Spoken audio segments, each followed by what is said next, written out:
অনেকের কষ্ট হচ্ছে। আমি মনোযোগ সহকারে আলোচনা করার চেষ্টা করব, আপনাদের মনোযোগ থাকতে হবে। তাই মেহেরবানি করে আমার সামনে আসা, আমি কোরআন থেকে তাফসীর করব, ইনশাআল্লাহ ফায়দা হবে। আপনারা যারা বসছেন দূর থেকে দেখা যাবে অনেক, ঠিক আছে না? মুরব্বী কাছে যারা আছেন কষ্ট নিয়ে না, আপনারা উঠবেন, যারা আপনাদের সামনে চলে আসেন। পিছনে যে ভাই আছেন একটু সামনে আসেন। আমি তো চাই প্রতিদিন ওয়াজ করা। এখন ওয়াজ মাহফিলে মানুষ কম হয়, এরপরেও আমি আজকে যে পরিমাণে ফোন পাইছি, 30টা কি 40টা ফোন পাইছি, বলে হুজুর আপনি আসবেন নি, কখন আলোচনা করবেন? বলেছিলাম বাদে আসা। অনেকে হয়তো রাগ করছেন মনে হয়। 41টার উপরে ফোন রিসিভ করছে, হুজুর আপনার ওয়াজ শুনবো। এখন তো মাহফিলে 40 জনও ভাই, ঠিক না? আল্লাহ আমাদেরকে যাদেরকে আসার সুযোগ দিয়েছেন সকলে বলে আমি। আপনারা আমার কথার উত্তর দিবেন, ইনশাল্লাহ আমরা অল্প সময়ে বেশি কথা বলব। আমি কি আলোচনা শুরু করব? এই ছেলে বসো না কেন? এই বয়সে যদি তুমি উঠাউঠি করো, তাহলে তো শ্বশুর বাড়ি গেলে তো শাশুড়ি ভাত উঠতেন, সর্বনাশ। জীবনে যদি শাশুড়ি গেটেন গেটেন করে, তাহলে সর্বনাশ রে বাবা। এই জীবনে সুখ আর তোমার কপালে থাকবে। আমি কি আলোচনা করবো ইনশাআল্লাহ? আপনারা অনুমতি দিচ্ছেন? আসসালামু আলাইকুম ওয়া রাহমাতুল্লাহ। ইন্নাল হামদালিল্লাহি নাহমাদুহু ওয়া নাস্তাঈনুহু ওয়া নাস্তাগফিরুহু ওয়া নু'মিনু বিহি ওয়া নাতাওয়াক্কালু আলাইহি ونعوذ بالله من شرور أنفسنا ومن سيئات أعمالنا من يهده الله فلا مضل له ومن يضلله فلا هادي له ونشهد أن لا إله إلا الله وحده لا شريك له ونشهد أن سيدنا وحبيبنا ومولانا محمدا عبده ورسوله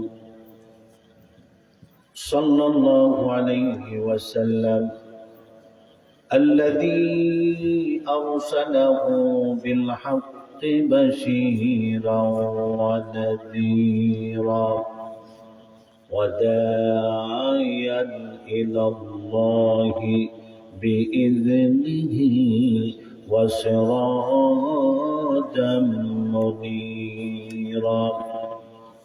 أما بعد فقد قال الله تعالى في كلامه المجيد وفي فرقانه الحميد. أعوذ بالله من الشيطان الرجيم. بسم الله الرحمن الرحيم. من عمل صالحا فلنفسه ومن أساء فعليها. صدق الله العلي العظيم وصدق رسوله النبي الكريم ونحن على ذلك من الشاهدين والحمد لله رب العالمين. وقال رسول الله صلى الله عليه وسلم أخلص دينك يكفك العمل القليل إن الله وملائكته يصلون على النبي يا أيها الذين آمنوا صلوا عليه وسلموا تسليما اللهم صل على سيدنا مولانا محمد وعلى آله سيدنا আর মোহাম্মতে জোরে জোরে আল্লাহুম্মা সাল্লি আলা সাইয়্যিদিনা মুহাম্মাদ ওয়া আলা সাইয়্যিদিনা মাওলানা नहीं दो जहां में मिसाले मोहम्मद जमाले खुदा है कमाले मोहम्मद अल्लाहुम्मा सल्ले अला मौलाना मुहम्मद व अला आलि सय्यिदिना अल्लाहुम्मा सल्ले अला सय्यिदिना मौलाना मुहम्मद व अला आलि सय्यिदिना বিশ্বাসী আর সত্যবাদী ছিলেন নবীজি আজীবন তাই তো সবাই ভালোবেসে ডাকতো তারে আল-আমিন আল্লাহুম্মা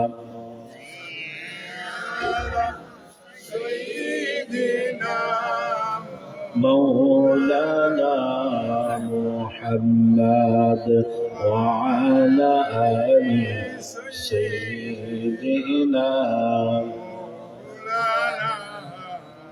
একটু মহব্বতে জিকির করি লা ইলাহা ইল্লাল্লাহ জোরে লা ইলাহা ইল্লাল্লাহ লা ইলাহা ইল্লাল্লাহ লা ইলাহা জোরে লা ইলাহা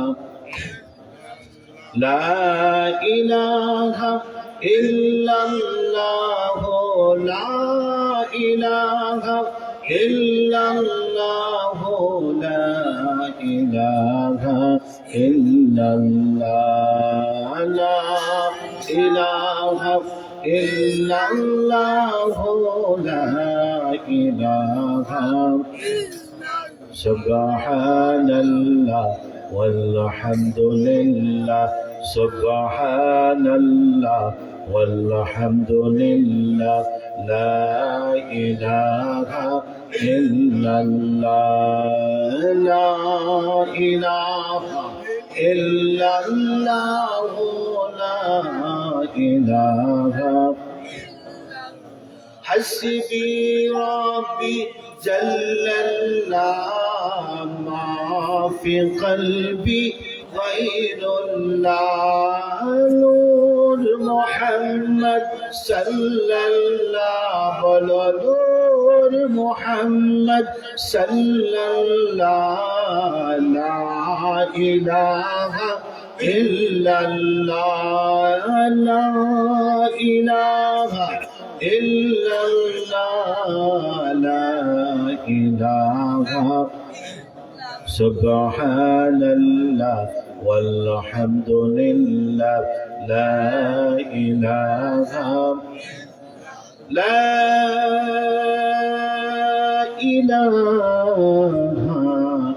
إلا الله محمد رسول الله صلى الله عليه وسلم اللهم صل وسلم وبارك عليه উপস্থিত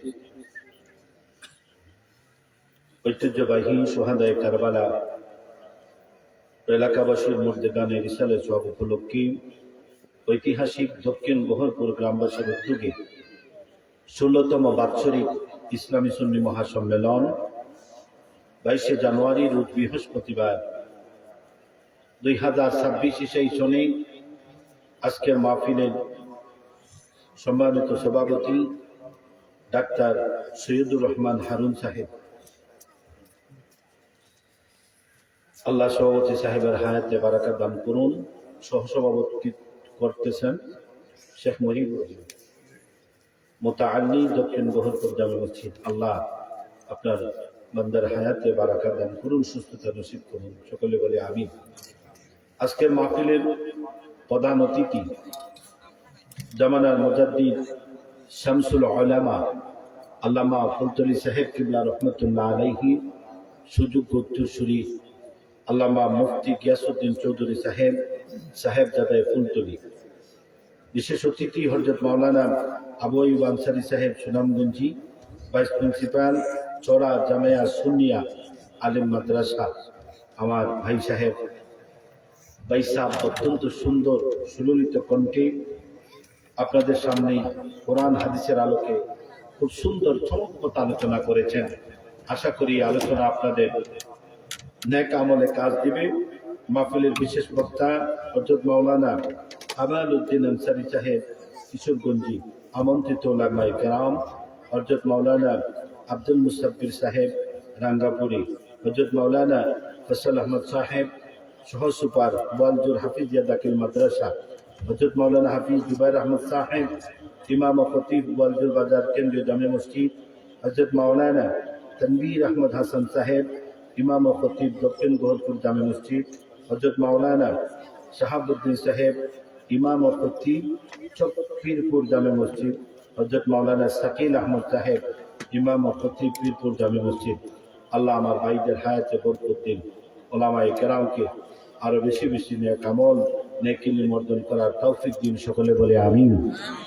আজকের মাহফিলের মধ্যবনী যারা, ঠান্ডার দিন, ঠান্ডার রাত, গভীর রাত প্রায় 10টা 15 সোয়া 10টা, আমাকে বলা হয়েছে দীর্ঘক্ষণ আলোচনা করার জন্য। আপনারা অনেক কষ্ট করে বসে আছেন, অনেক চলে গেছেন, অনেক আসতেছে, এইভাবে চলতেছে। আমি আপনাদেরকে বেশি কষ্ট দিব না, আমি ঘন্টাখানিক সময় নিব, আপনাদেরকে কষ্ট হবে ইনশাল্লাহ।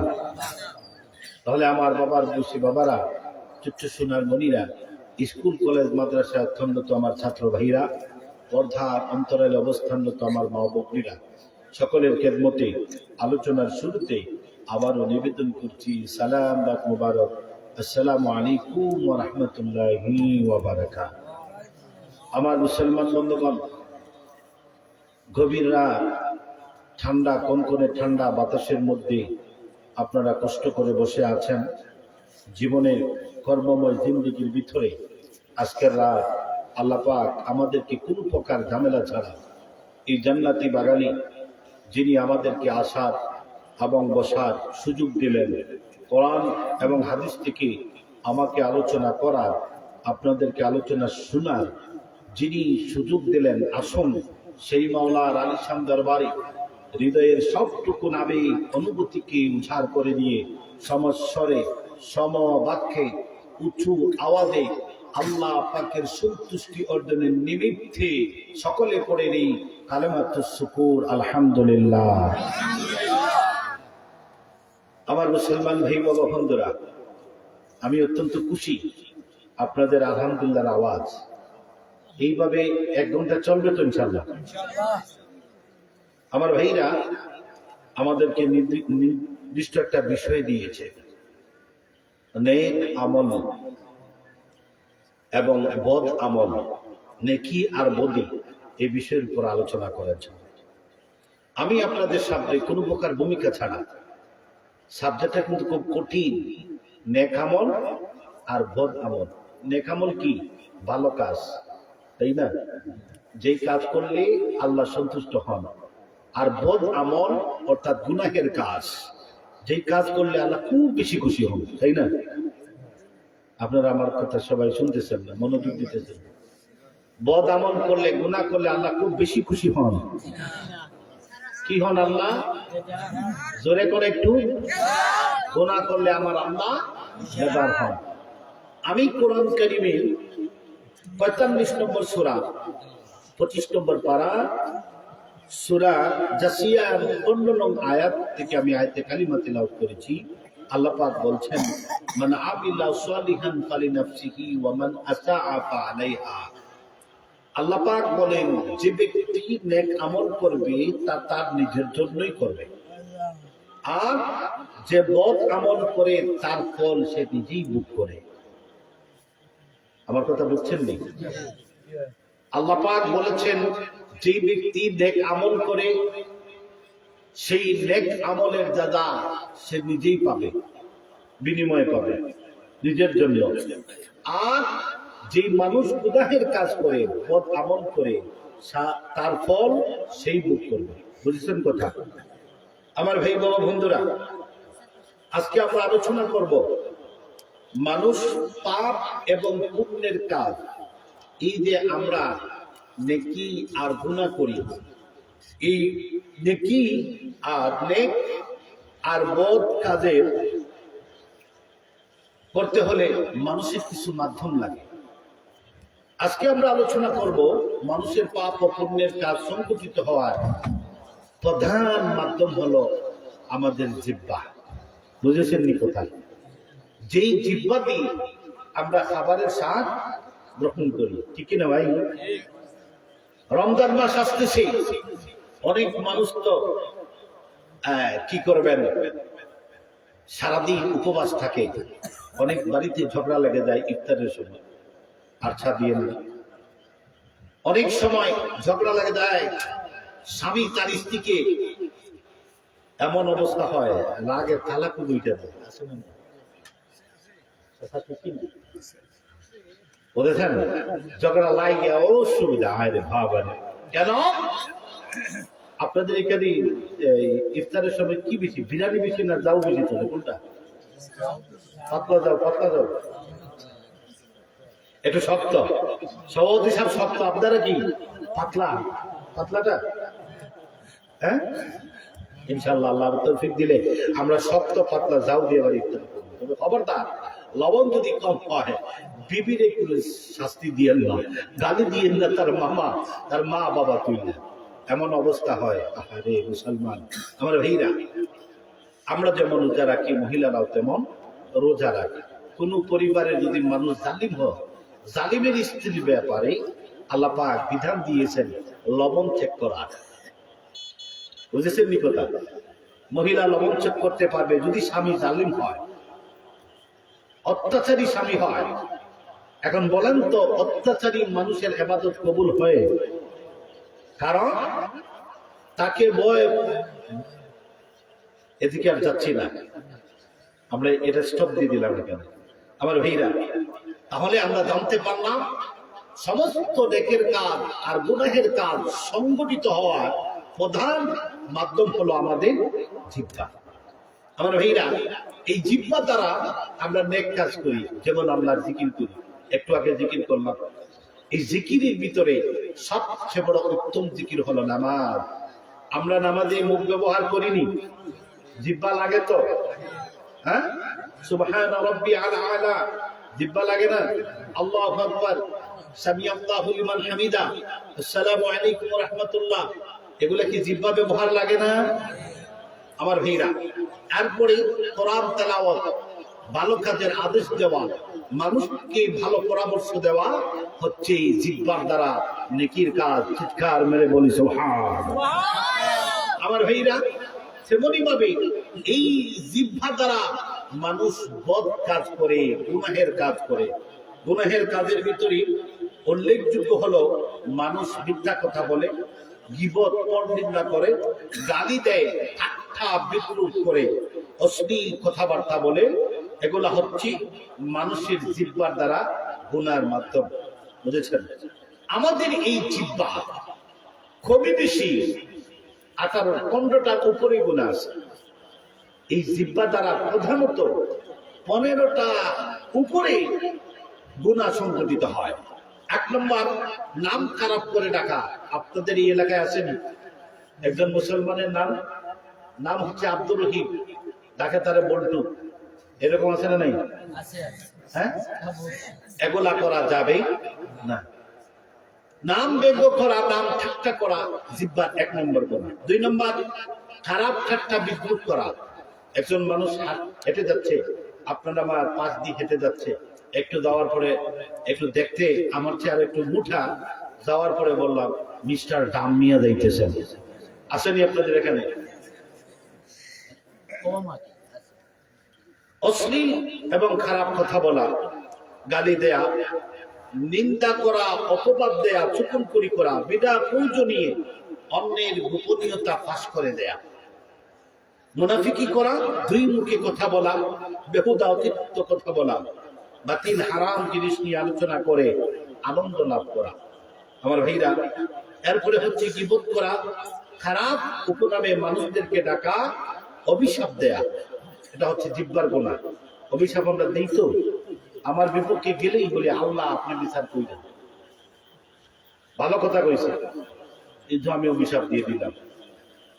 সাপনা সাপটির প্রশংসা করা, এটা আছে না নেই? জোরে কান। এরপরে হচ্ছে মিথ্যা স্বপ্ন বলা। আদৌ স্বপ্ন দেখছে না কিন্তু মিথ্যা কথা বলে, মিথ্যা স্বপ্ন বানায় আমার। চিৎকার চেঁচামেচি করা, এই যে চিৎকার চেঁচামেচি করা অত্যন্ত খারাপ গুনাহ, এটা জিহ্বার দ্বারা হয়। যেমন আমি যেই বাসাতে থাকি, সভাপতি সাহেবের বাসা মনে করেন আমার পার্শ্ববর্তী বাসা, সভাপতির টাকা পয়সা বেশি, আমার মনে হিংসা লাগতেছে, তারে ডিস্টার্ব দেওয়ার জন্য রাত্রে ইচ্ছা মতো আমি চিৎকার দেই। সভাপতি বলল যে আপনি হুজুর মানুষ, আপনি কেন চিৎকার বলেন? আমি আমার উপরে থাকি, আমার মতো যেমন থাকি, আপনি কে? এরকম আছে না নাই? অথচ ইসলামী যে ইসলাম, আমরা যে দ্বীনুল ইসলাম, ইসলাম ধর্ম আমরা গ্রহণ করেছি, সেই ইসলাম ধর্মের শিক্ষা হলো আপনি যেই ঘরে থাকবেন, খবরদার মুসলমান, আপনার কণ্ঠের আওয়াজে চেঁচামেচিতে যাতে আরেক ঘরের মানুষের ঘুম, তাদের চলাফেরা স্বাভাবিক গতিতে কোনো ব্যাঘাত না ঘটে, এটাই হচ্ছে জিহ্বার হেফাজত। আমার ভাইরা, এখন এই জিহ্বাটা হেফাজত করা আমাদের জন্য কিরূপ গুরুত্ব? আমার ভাই বাবা বন্ধুরা, বুখারী শরীফের 1646 নম্বর হাদিসে আপনার আমার রাসূল সাল্লাল্লাহু আলাইহি ওয়াসাল্লাম বর্ণনা করেন, মাইয়াদমান লিমা বাইনা লাহইহি ওয়া মা বাইনা রিজলাইহি আদমান্নাহুল জান্নাহ। আল্লাহ রাসূল বলেছেন, আমার উম্মতের ভিতরে যে উম্মতগুলা তার মুখের চোয়ালের ভিতরে মধ্যবর্তী স্থান অর্থাৎ জিহ্বা, 2 উরুর মধ্যস্থান লজ্জাস্থান, জিহ্বা আর লজ্জাস্থান কি সমস্ত ব্যাধি থেকে, অপরাধ থেকে আমার উম্মতের ভিতরে যে বান্দা বান্দি, আল্লাহর বান্দা বান্দি আমাকে, আমি রাসূলকে তার জিহ্বার লজ্জাস্থানের হেফাজতের গ্যারান্টি দিবে, আমি রাসূলুল্লাহ তার জন্য জাহান্নামের আগুন হারাম করে দিয়া জান্নাতের গ্যারান্টি দে। আমার ভাই বাবা বন্ধুরা, তাহলে বুঝতে পারলাম আপনার আমার নবী বলেছেন, এই জগতের ভিতরে যেই মানুষগুলা 2 চোয়ালের মধ্যবর্তী জিহ্বা আর 2 উরুর মধ্যবর্তী লজ্জাস্থান, এই 2টা জিনিসকে যারা যাবতীয় পাপ থেকে হেফাজত রাখবে। আমার আল্লাহ রাব্বুল আলামিন ওই মানুষটাকে জাহান্নামের আগুন থেকে হেফাজত করে আমার রাসূল বলেছেন তার জন্য আল্লাহ জান্নাত ওয়াজিব করে দে। আল্লাহ হাদিসে আমার রাসূল বলেন, সাহাবায়ে কেরাম প্রশ্ন করলেন, ইয়া রাসূলুল্লাহ, কোন জিনিসের বিনিময়ে এই দুনিয়ার জগতের মানুষেরা বেশি বেশি আল্লাহর তৈরি জান্নাতে প্রবেশ করবে? আপনারা আমার নবী উত্তর দেন, ওয়াত্তাকুল্লাহি হুসনুল খুলুক। মানুষগণ বেশি বেশি জান্নাতে প্রবেশ করবে আল্লাহর ভয় আর তার চরিত্রের মাধুর্য। আমার ভাইরা, পক্ষান্তরে সাহাবায়ে কেরাম আপনারা আমার নবী কি প্রশ্ন করলেন, ইয়া রাসূলুল্লাহ, কোন কারণে বেশি বেশি মানুষ জাহান্নামে প্রবেশ করবে? আপনার আমার নবী উত্তর দেন, আল ফামু ওয়াল ফারাজ। মানুষের লজ্জাস্থান আর মানুষের জিহ্বার অপব্যবহারে মানুষ বেশি জাহান্নামে যাবে। কন্যা আউযুবিল্লাহ। এজন্য আমার ভাইরা, কথা মতো আমরা এই যে বলছিলাম 15টার উপরে যে বিষয়গুলো বলছি, মনে আছে আপনাদের? এই বিষয়গুলা থেকে যদি আমাদের জিহ্বাকে আর আমাদের লজ্জাস্থানকে যদি আমরা হেফাজত করতে পারি, জান্নাত দিবেন কে? এই জান্নাতের জিম্মাদার আপনার আমার নবী। যে সমস্ত উম্মতের জান্নাতের জিম্মাদার আপনার আমার নবী হন, তার জন্য কি জান্নাতের অভাব হবে আর কোনদিন? আমার ভাই বাবা বন্ধুরা, সুতরাং জিহ্বা মানুষকে, এই জিহ্বা মানুষকে আল্লাহ জিকির করি, পুণ্যের কাজ করি, মানুষকে আল্লাহ ওয়ালা বানায়। আপনি আমি মানুষ এই জিহ্বা দ্বারা জিকির করি, এই জিহ্বা দ্বারা জিকির করে মানুষ আল্লাহ ওয়ালা হয়ে যায়। আর এই জিহ্বার অপব্যবহারে একজন মানুষ শেষ পর্যন্ত আল্লাহর দরবারে সবচেয়ে পৃথিবী বিখ্যাত মুনাফিক হয়। বলুন নাউযুবিল্লাহ। এটা বুঝতে পারলাম, এই জিহ্বার যদি সঠিক ব্যবহার করি আমরা। আমার কথা বুঝতেছেন? আমি কিন্তু কিচ্ছা মিথ্যা করতাম না। এই যে আমি ওয়াজ করলাম, বলেন যে এই ওয়াজটা এর আগে শুনছেন না, কিন্তু সবচেয়ে বড় এই ওয়াজ দরকার আমার ভাইরা। সুতরাং আমরা বুঝতে পারলাম এই জিহ্বার ব্যবহারে মানুষ আল্লাহওয়ালা হয়, আবার এই জিহ্বার দ্বারা মানুষ হয় এই পৃথিবীর মাঝে সবচেয়ে বড় জালিম, সবচেয়ে বড় পাপী, হতে হতে মুনাফিক হয়। আমার ভাইরা, এর জন্য আপনার আমার আল্লাহ রাব্বুল আলামিন বলেন, জিহ্বার কারণে মুনাফিক হয়। মুনাফিকের পরিচয় আপনার আমার মালিক আল্লাহ রাব্বুল আলামিন কোরআন কারীমের 1 নম্বর পারা 2 নম্বর সূরা বাকারার 14 নম্বর আয়াতে আমার আল্লাহ পাক বলছেন, ওয়া ইযা খালাউ ইলা শায়াতিনিহিম ক্বালু ইন্না মাআকুম ইন্নামা নাহনু মুস্তাহজিউন। আমার ভাই ও বন্ধুরা, আমার আল্লাহ পাক বলেন, মুনাফিক এমন ব্যক্তি, যখন সে আপনার কাছে যাবে, সে গিয়ে বলবে আমি আপনার, আবার অন্যের কাছে গিয়ে সে বলবে, অন্যের কাছে গিয়ে বলবে, সে যেন অন্য ব্যক্তির। এর প্রকার মানুষ আসে না নাই? কথা কোন যেরকম আসে না নাই? মুনাফিক এমন এক ব্যক্তি, আমার কাছে সে বলবে সে আমার, আপনার কাছে গিয়ে বলবে সে আপনার। এই প্রকার মানুষ সমাজে অধিকার সমাজ বেশি সংখ্যক মানুষ দিনে রাতে দল পাল্টায়, আছে না নাই? আগে ছিল আওয়ামী লীগ, এখন হয়ে গেছে বিএনপি, আছে না নাই? আগে জীবনে জামাতের নাম দিত না, এখন বলে আমি জামাত, আছে না নাই? রাগ করতেছেন আপনারা? আমি যে এক্সাম্পল দিলাম আর কি আপনাদের, কিন্তু আসলটা করলে হয়তো ওয়াজটা খারাপ হবে, আপনারা রাগ করবে। আমি আপনাদেরকে ইঙ্গিত দিব, আপনারা বুঝে নিয়ে। সকালে নামাজি, বিকালে সবচেয়ে বড় পাপী, আছে নাই? নামাজ পড়ে সুদ খায়, ঘুষ খায়। এমন তো মানুষ আছে নামাজ পড়িয়া জামাত শেষ করিয়া সুদের টাকা আনতে দেয়, আছে না নাই? এজন্য আমার ভাইরা, এই জমিনে মুনাফিক আপনি দাঁড় করেন, অন্তত পক্ষে মুনাফিক হয়ে মারা যাবেন, চেষ্টা করবেন আল্লাহ ওয়ালা হওয়ার জন্য। মুনাফিককে আল্লাহ পছন্দ করেন না। আমার ভাই বাবা বন্ধুরা, মুনাফিককে আমার আল্লাহ পছন্দ করে না। তার একটা ঘটনা বলি, সিরাতের কিতাব আহকামুল কোরআন লিল জাসাসির মধ্যে এসেছে, আপনার আমার নবী রাহমাতুল লিল আলামিন আল্লাহর হাবিবুল্লাহ জনাবে মুহাম্মদ রাসূলুল্লাহ সাল্লাল্লাহু আলাইহি ওয়াসাল্লাম একদিন ফজরের নামাজের পরে সাহাবায়ে কেরামদেরকে নিয়ে মসজিদে নববীতে বসে সাহাবায়ে কেরামদেরকে নিয়ে কোরআনের বিষয়গুলা বুঝিয়ে দিচ্ছেন। আপনার আমার নবী সাহাবায়ে কেরামদেরকে দ্বীনের বিষয়গুলো বলে দিচ্ছেন। এমন সময় একটা যুবক এসে চোখের পানি ছেড়ে দিয়ে কান্না করা কণ্ঠে বলল, ইয়া রাসূলুল্লাহ, ইয়া হাবিবাল্লাহ, আমি আপনার কাছে সকালবেলা বুক ভরা ব্যথা নিয়ে এসেছি। আপনার আমার নবী বললেন, যুবক রে, তুমি কেমন ব্যথা, কি ব্যথা নিয়ে এসেছো বলো।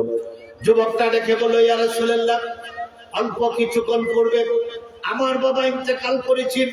আমার বাবা লাশটা বাড়িতে রেখে আমি আপনার কাছে এসেছি। আমার বাবা ইন্তেকালের পূর্বে আমাদেরকে আমি সন্তান হিসাবে বাবা আমাকে ওসিয়ত করে গিয়েছেন। ইয়া রাসূলুল্লাহ, আমি যেন আপনার কাছে সেই ওসিয়তের কথাগুলা বলি। আপনার আমার নবী বললেন, যুবক রে, তোমার বাবা ইন্তেকাল করেছেন, তোমার বাবা কি ওসিয়ত করেছে বলো। এইবার যুবকটা ডেকে বলল, ইয়া রাসূলুল্লাহ, শুনেন, আমার বাবা যখন ইন্তেকাল করেন, আমার বাবা আমাদেরকে কয়েকটা নসিহত করেছেন। তার মধ্যে কত নসিহত হলো, আমার বাবা বলেছেন তিনি ইন্তেকাল করলে তার গোসলের জায়গায় কোনো দুনিয়ার কোনো মানুষ না যায়। আমি যেন আপনাকে বলি, ইয়া রাসূলুল্লাহ, আমি সদ্য বাবা হারাইছি, আপনার কাছে যেন বলি, গো নবী, আমার বাবা বলেছেন আপনাকে তার গোসলের জায়গায় নিয়ে যাওয়ার জন্য। আপনি আমার বাবার গোসলের জায়গায় যাবেন, নিজ হাতে পানি ঢেলে দিবেন, আমার বাবাকে গোসল দিবেন। আমার বাবা বলেছেন গোসলের পর দুনিয়ার কোনো আতর সুগন্ধি না দিয়া আপনার থুথু মোবারক আমার বাবার গায়ে বটিতে লেগে দিবেন। আপনার আমার নবী বলেন, যুবক রে, ঠিক আছে, আমি তোমার বাবার গোসলের জায়গায় হাজির হব, নিজ হাতে পানি ঢেলে দেব, তোমার বাবার বডিতে আমি রাসূলুল্লাহ আমার থুথু লাগাইয়া দিব। ও যুবক রে, শুনো, আমি যদি তোমার বাবার বডিতে পানি ঢেলে দেই আর যদি থুথু আমি লাগাইয়া দেই, তাহলে কি হবে? যুবকটা ডেকে ডেকে বলে, নবী আমার, ওগো আল্লাহ নবী, শোনান, আপনি যদি নিজ হাতে আমার বাবার বডিতে পানি ঢেলে দিন এবং থুথু লাগাইয়া দেন, আমার বাবা সহ আমাদের সকলের বিশ্বাস, যেই বডিতে আল্লাহ রাসূল পানি ঢেলে দিবেন, যেই বডিতে দেহতে আল্লাহ রাসূল তার থুথু মোবারক লাগাইয়া দিবেন, ওই বডি কবরে রাখলে কোনোদিন শাস্তি দেওয়া হবে না।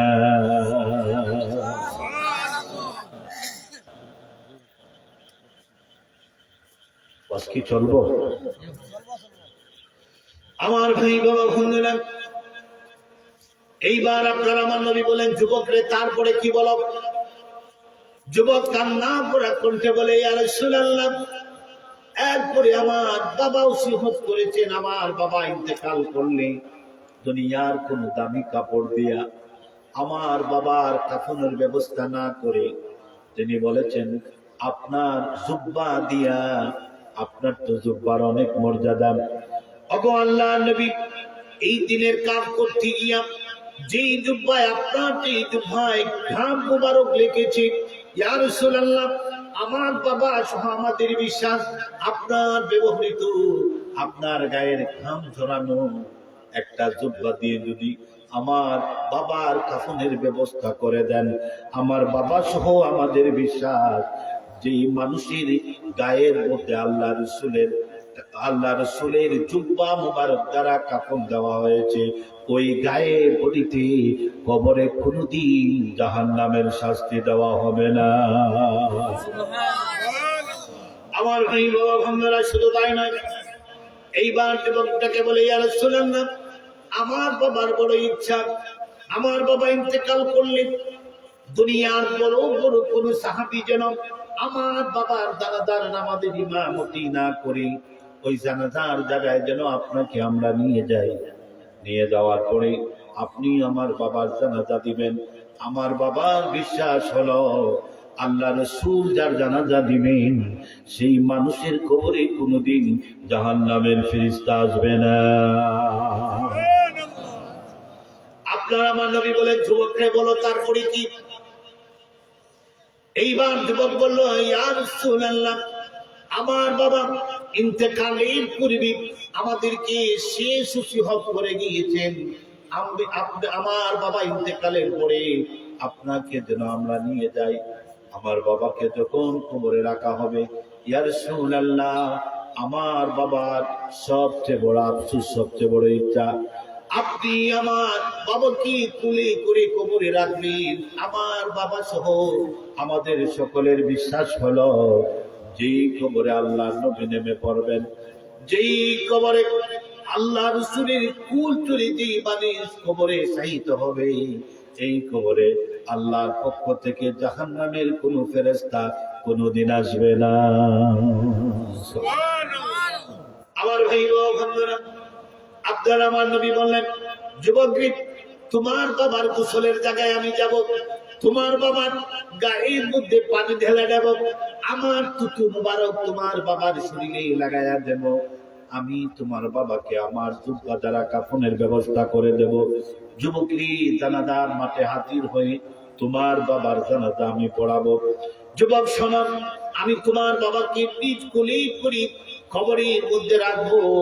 যুবক বলো তো দেখি, এইবার বলো তো দেখি, তোমার বাবার নাম কি, পরিচয় দাও।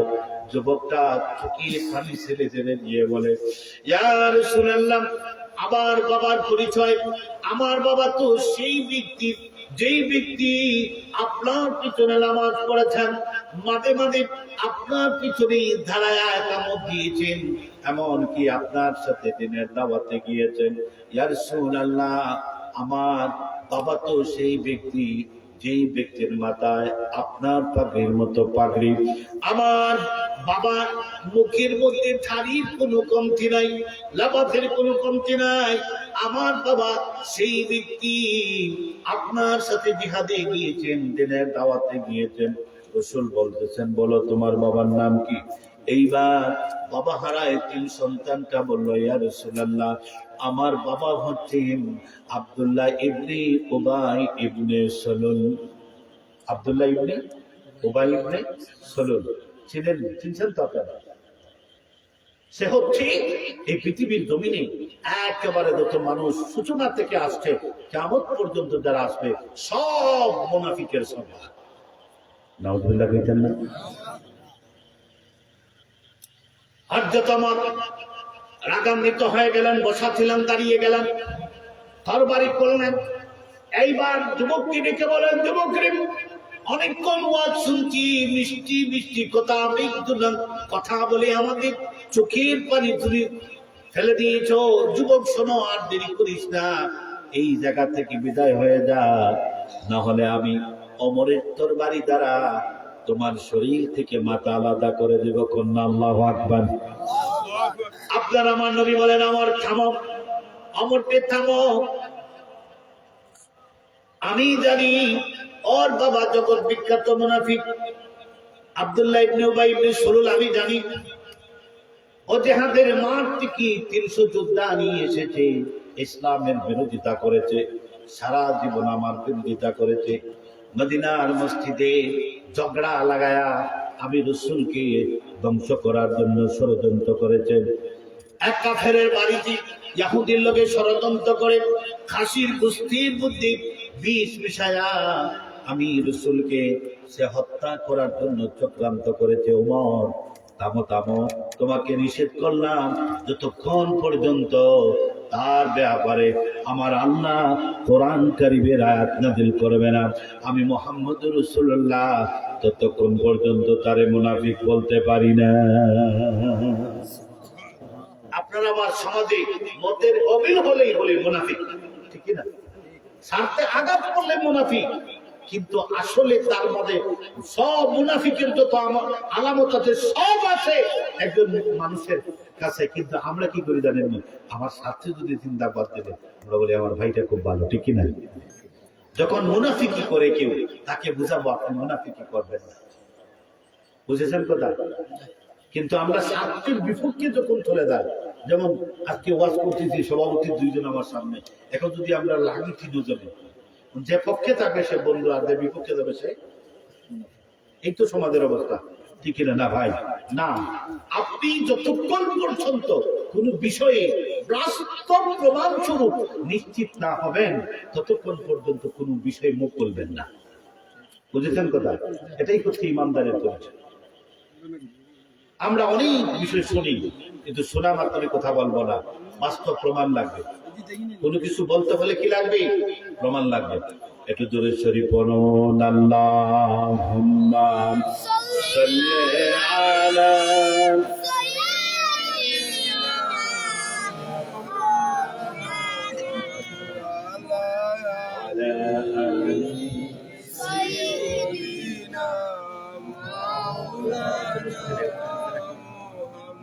আরো জোরে আল্লাহুম্মা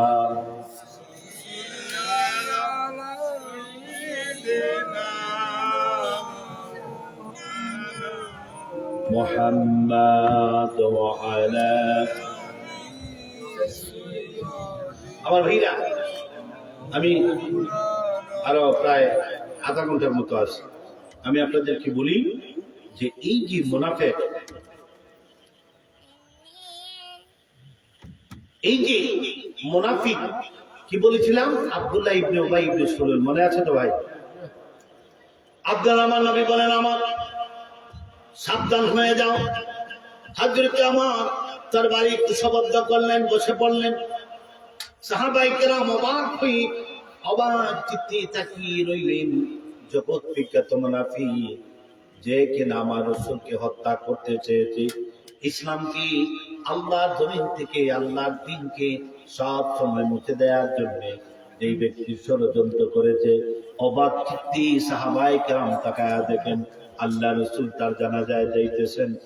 আপনার আমার নবী আব্দুল্লাহ ইবনে উবাই ইবনে সলুলকে নিজ হাতে গোসল দিয়া নিজের জুব্বা দ্বারা কাফন পরিধান করায়া জানাজার মাটি হাতির হয়ে আল্লাহ নবী হাবিবুল্লাহ জনাবি মুহাম্মদুর রাসূলুল্লাহ জানাজার নামাজের জন্য আল্লাহু আকবার বলে হাত উঠালেন।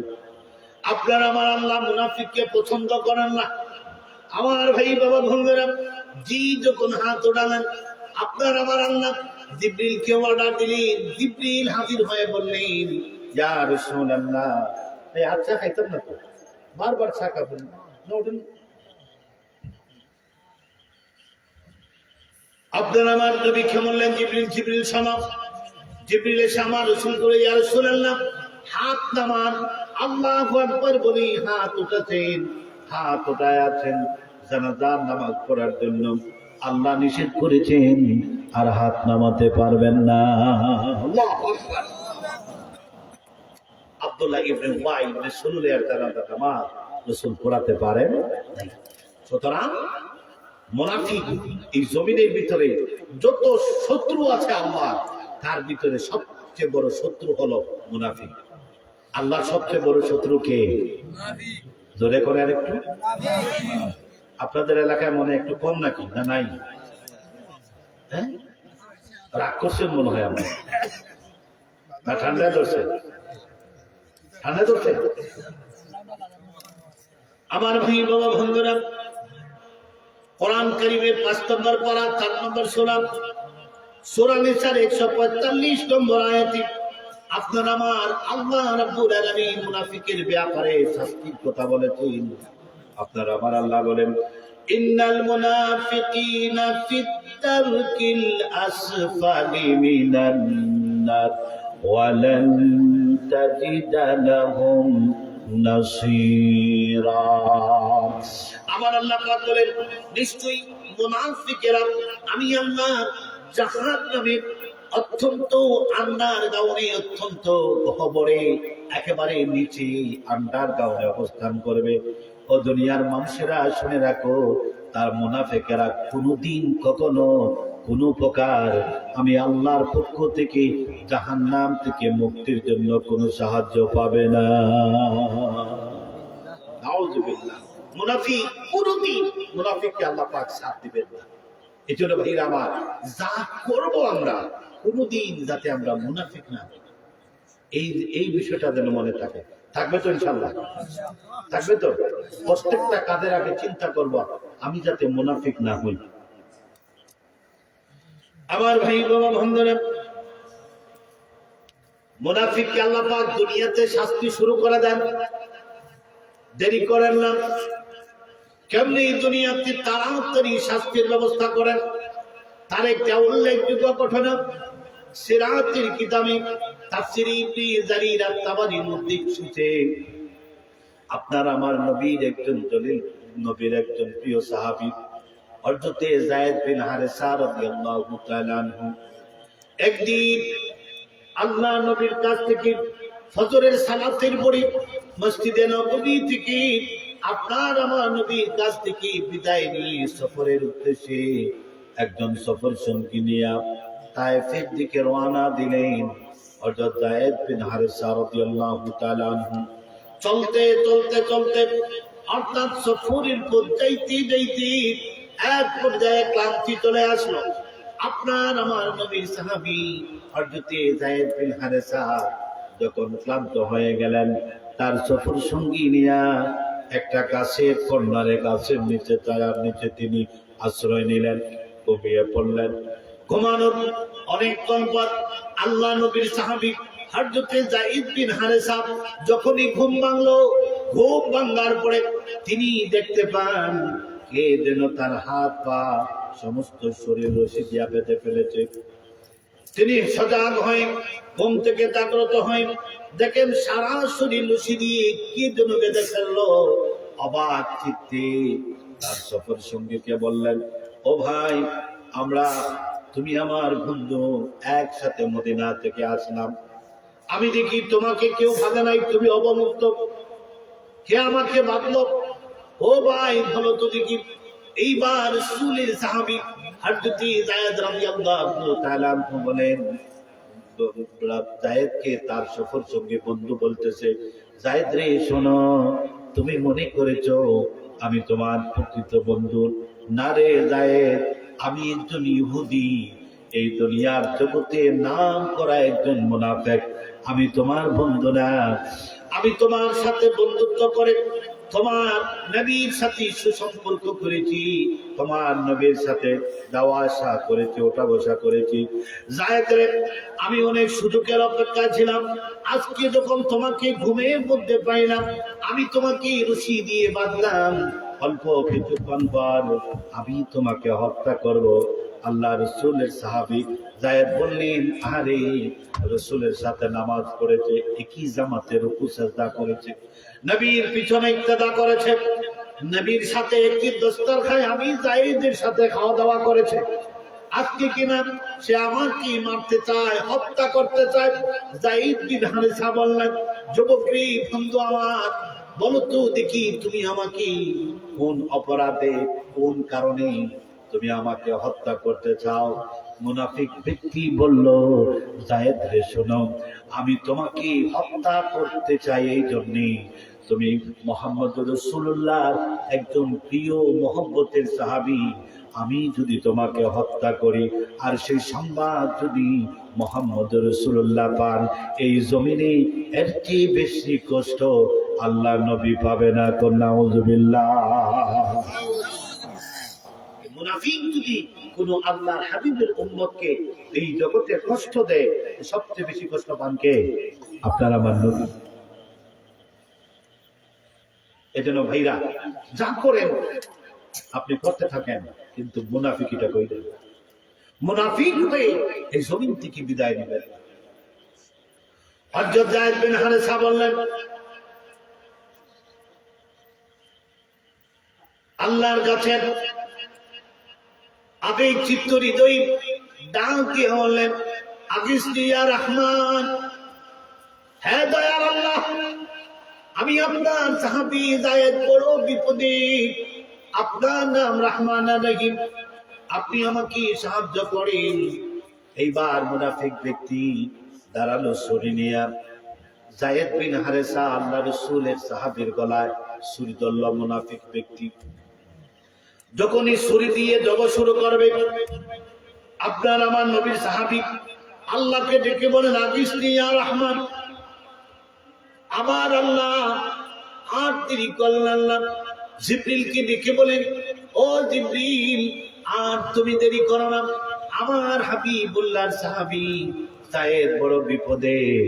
জিবরিল, আর দেরি করো না, যাও যাও, আমার হাবিবুল্লাহর সাহাবী যায়েদের সাহায্যের জন্য তুমি ইয়াসরিব তায়েফের জমিনে চলে যাও। মুনাফিক ব্যক্তি অবাক হয়ে গেল।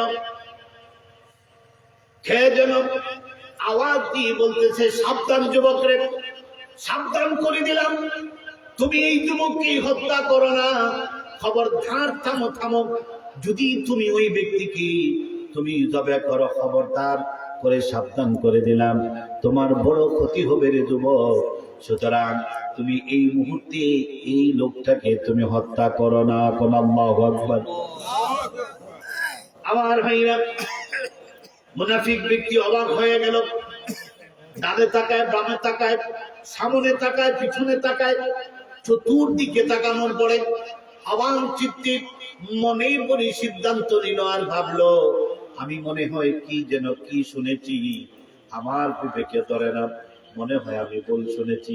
আবার যখন ছুরি নিয়ে আপনার রাসূল যায়েদ রাদিয়াল্লাহু তাআলা আনহুকে জবাই করার জন্য প্রস্তুত হয়ে যায়, আপনার আমার নবী সাহাবী আমার আল্লাহকে ডেকে বলেন, আগিসনি ইয়া রহমান, হে রহমান, আপনি আমাকে সাহায্য করেন। এই মুহূর্তে আপনি রহমান আর রহিমের সাহায্য ছাড়া আমি যায়েদের আর কোনো সুযোগ নাই, উপায় নাই। আমার আল্লাহ রাব্বুল আলামিন সাহায্য পাঠায়া দিলেন। জিবরিল আমিন এইবার পৃথিবীর 7 আসমানের, পৃথিবীর নিকটবর্তী আসমান থেকে একটা বিকট আওয়াজ দিয়ে বললেন, যুবক রে, থামো থামো, খবরদার, সাবধান করে দিলাম, তুমি তোমার সফর সঙ্গী যুবককে হত্যা করো না, যদি তুমি তাকে হত্যা করো তোমার বড় ক্ষতি হয়ে যাবে।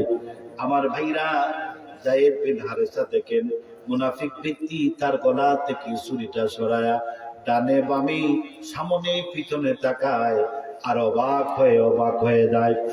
এইবার মুনাফিক ব্যক্তি চতুর্দিকে তাকানোর পরে মনে মনে ভাবে, আমি মনে হয় আবার ভুল শুনেছি। আরবার ছুরি হাতে নিল।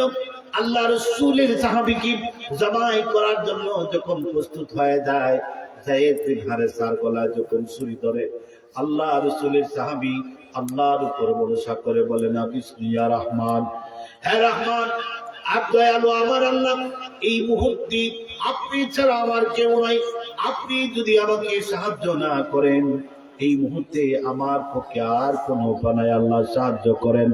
আমার আল্লাহ রাব্বুল আলামিনের পক্ষ থেকে সাহায্য চলে আসলো। এইবার আরো উঁচু আওয়াজে কে যেন পিছন থেকে বিকট শব্দে আওয়াজে বলতেছে, যুবক রে, থামো, সাবধান করে দিলাম, তুমি ছুরি চালাবে না, যদি ছুরি চালাও তোমার বড় ক্ষতি হয়ে যাবে। কোন আল্লাহু আকবার। এইবার মুনাফিক ব্যক্তি একবার ডানে তাকায়, একবার বামে তাকায়, সামনের দিকে তাকায়, যখন পিছনের দিকে তাকায় মুনাফিক ব্যক্তি দেখে সুন্দর একটা ঘোড়ার উপরে সুন্দর চেহারা একজন যুবক, মাথায় পাগড়ি, মুখে লম্বা দাড়ি, একটা তরবারি নিয়ে ঘোড়ায় বসে আছে। মুনাফিক ব্যক্তি তাকায়, বয়ে থর বয়ে হাতির ছুরি ফেলে দিয়া অবাক চিত্তে যখন তাকায়, এই ব্যক্তি যায়েদ বিন হারেসা দেখে একটা যুবক মানুষ, দরবেশের মতো দেখা যায়। ওই লোকটা ঘোড়া থেকে নেমে আর কোনো কথা না বলে লম্বা ছুরি দিয়া মুনাফিকের গর্দান আলাদা করে দেয়। কোন আল্লাহু আকবার। এরকম আল্লাহু আকবার। এজন্য আমার ভাইরা, আপনি আমি মুনাফিকি করে একজন মুসলমানকে কিছু কষ্ট দিতে পারবো ঠিক, কিন্তু আল্লাহ পাক ওই মুনাফিকের সুবিধা করে দিবেন। এবং আপনি আমি যদি মুনাফিকি করি, আপনার আমার ভুলের মতো ডুবায়া মারবেন কে? জোরে কোন না, আল্লাহ মারবেন। এজন্য আমার ভাইরা, এই জমিনে মুনাফিকি করা যাবে? যাবে তো না? আমরা কি মুনাফিকি করবো? 11টা হয়ে গেছে। আমার ভাই বাবা ভঙ্গনা, হযরত যায়েদ বিন হারেসা, জিবরিল আমিন বুরাক থেকে এক দরবেশ ব্যক্তি নামলো। যায়েদ বিন হারেসা সমস্ত শরীরের রশিগুলা খুলে দিল। যায়েদ বললেন, ও দরবেশ, ও যুবক ব্যক্তি, আপনার পরিচয় বলেন, আপনি কে জানতে চাই? এইবার যুবক ব্যক্তি, দরবেশ ব্যক্তি বলল, ওগো রাসূলের সাহাবী যায়েদ বিন হারেসা, শোনো, আমি আল্লাহর পক্ষ থেকে জিবরিল এসেছি আপনাকে সহযোগিতা করার জন্য। আপনি যখন আমার আল্লাহকে প্রথমবার দেখে বলেছিলেন আকিসনি ইয়া রহমান, আমার আল্লাহ আমাকে হুকুম দিলেন, জিবরাইল যাও সাহায্য করো আমার রাসূলের সাহাবী যায়েদের সাহায্যের জন্য চলে যাও।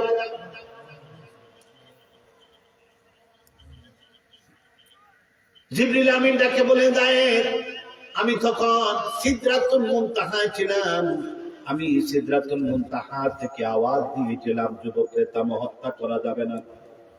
আমি তাকায়া দেখি লোকটা আমার কথা শুনে নাই।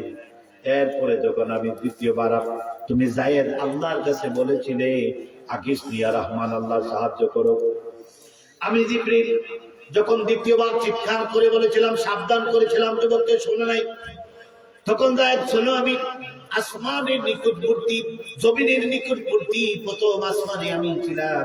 আমি তাকায়া দেখলাম মুনাফিক ব্যক্তি আমার কথা শুনে নাই, আমার ধমক মানে নাই। তখন আমি তৃতীয়বার যখন আমি ধমক দিলাম, সাবধান করে দিলাম, তুমি হত্যা করো না মুনাফিককে, তখন যায়েদ বিন হারেসা, আমি আল্লাহর সাহায্যে আমি তোমার নিকটবর্তী হয়ে যাই। আমার ভাইরা, সেই আল্লাহ আজও আছে না নাই? ধরে কোন আছে না নাই? আছে তো। সেই আল্লাহ যতই সমাজে মুনাফিক পারো, যতই সমাজে মুনাফিক আপনাকে আমাকে কষ্ট দিক, আমার ভাইরা চিন্তার কোনো বিষয় নাই, কারণ সেই আল্লাহ আছেন। বিশ্বাস করি তো সেই আল্লাহ আমাদেরকে কি করবেন? রক্ষা করবেন। একটু জিকির করি লা ইলাহা ইল্লাল্লাহ, জোরে লা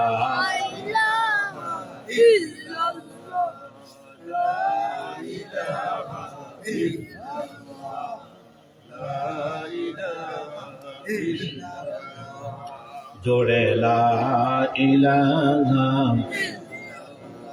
জোরে লা, জোরে লা ইলাহা। আমার ভাইরা, সেই যতই ষড়যন্ত্র, যতই মুনাফিকি আমাদের সমাজে থাকুক, আমরা যদি আল্লাহকে বিশ্বাস করি, কোরআনকে যদি আমরা মানি, কোরআনকে যদি আমরা বিশ্বাস করি, সাহায্য করবেন কে? ধরে কোন? আপনার আমার সমাজে কোরআন নাই, আসেনি কোরআন? কই থেকে? সবার বাড়িতে খোঁজ নিয়ে দেখেন, আপনাদের এই গ্রামের নাম কি? দক্ষিণ গোহরপুর। অনেকের বাড়িতে দেখবেন কোরআন শরীফ যদি আপনারা পড়েন, আরেকটা রুমাল দিয়ে মুছা লাগবে, ঠিক না কথা বলেন? কিন্তু রাসূল বলেছেন, আমার উম্মত যদি কোরআনকে ধরে, কোরআন যদি মানে, তাহলে আমার উম্মতের কোনো ক্ষতি হবে না। উম্মতের জিম্মাদার হবেন আল্লাহ। কে হবেন? ছোট্ট একটি ঘটনা বলি। রাসূল পাক সাল্লাল্লাহু আলাইহি ওয়াসাল্লাম, আমি সংক্ষেপ করে দিচ্ছি, কামালউদ্দিন আনসারী সাহেব আইছেন? হ্যাঁ, এখন আইবেন? আচ্ছা, আধা ঘন্টা ও 20 মিনিট। রাসূল পাক সাল্লাল্লাহু আলাইহি ওয়াসাল্লাম কি করেছেন? হযরত সিদ্দিক আকবর কি তিনি ডেকে বলেন, আমার সাহাবী আবু বকর সিদ্দিক, চলো আমি তোমাকে কোরআন শোনাতে চাই। সুবহানাল্লাহ কইতেন না? আবু বকর রাদিয়াল্লাহু তাআলা অবাক চিত্তে, তিনি আগ্রহের চিত্তে বলেন, ইয়া রাসূলুল্লাহ, আপনার উপর আল্লাহর ওহী আছে, আপনি ওহীপ্রাপ্ত নবী, আপনার নুরানি জবান মুবারক দিয়ে আমাকে আপনি কোরআন শরীফ তেলাওয়াত শোনাবেন, আর আমি আবু বকর কি দেরি করবো তা হয় না। আপনারা নবী বললেন, তাহলে আবু বকর চলো তোমাকে নিয়ে যাই খানায় কাবা চত্বরে। আমার ভাই বাবা বন্ধুরা, আপনারা আমার নবী আল্লাহর হাবিবুল্লাহ জনাবে মুহাম্মদুর রাসূলুল্লাহ সাল্লাল্লাহু আলাইহি ওয়াসাল্লাম সিদ্দিকী আকবরকে নিয়ে খানায় কাবা চত্বরে ঢুকে গেলেন। আল্লাহর ঘর কাবার ভিতরে বসে পড়লেন। সিদ্দিকী আকবরের ডানুর উপর আপনার আমার নবী কুলির উপর মাথা রেখে কোরআন কারীম তিলাওয়াত করে যান। সিদ্দিকী আকবর আমার নবীর জবান মুবারক থেকে কোরআন তেলাওয়াত শুনেন। একবার আকাশের দিকে তাকান, আর একবার আমার আপনার নবীর চেহারার দিকে তাকান। সিদ্দিকী আকবর আপনার আমার নবীর চেহারার দিকে তাকায়া আল্লাহু আকবার বলেন। আমার আল্লাহ কি দেখে বলেন, রব্বুল আলামিন আমার কুলি আপনার হাবিবুল্লাহ নবী মুহাম্মদুর রাসূলুল্লাহ আরাম করতেছেন। গো আল্লাহ, আমি সিদ্দিকী আকবর বলতেছি, এইভাবে কিয়ামত পর্যন্ত যদি আপনার হাবিব আমার কোলে মাথা রেখে শুয়ে থাকেন, আমি সিদ্দিকী আকবরের দুনিয়াদারি তোতা কোনদিন খাবারের কিদার জ্বালা লাগবে না। সিদ্দিকী আকবর এই সিদ্ধান্তে উপনীত হলেন। আর আমার আল্লাহ কি ডেকে বলেন, রব্বুল আলামিন আপনার সূর্যের দিকে তাকাই, আপনার চন্দ্রের দিকে তাকালাম, সূর্যকে দেখলাম, চন্দ্রকে দেখলাম। গোমনি ও রব্বুল আলামিন, আকাশের সূর্য চন্দ্র কেমন সুন্দর, তার চেয়ে 1000 কোটি গুণ বেশি আপনার হাবিবুল্লাহ আমার নবী মুহাম্মদুর রাসূলুল্লাহ।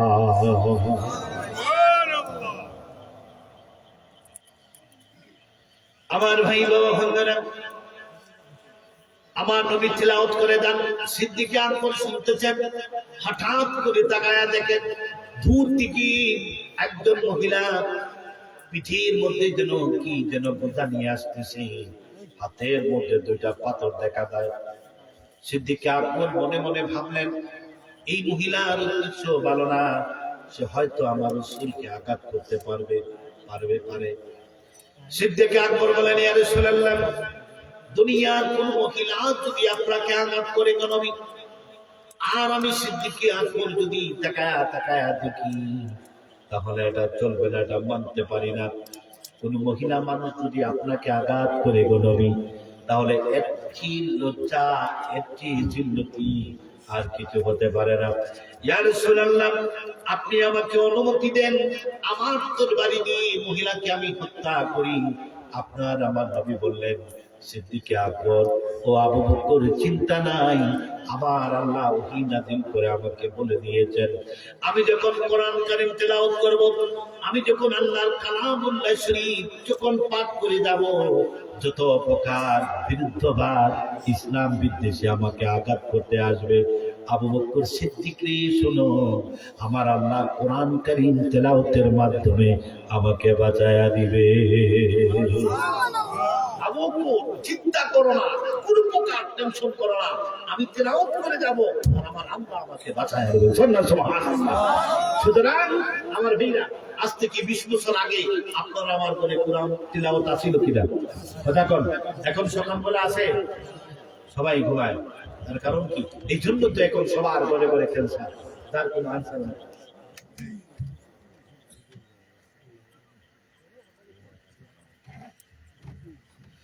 আবার ভাই বাবা বন্ধুরা,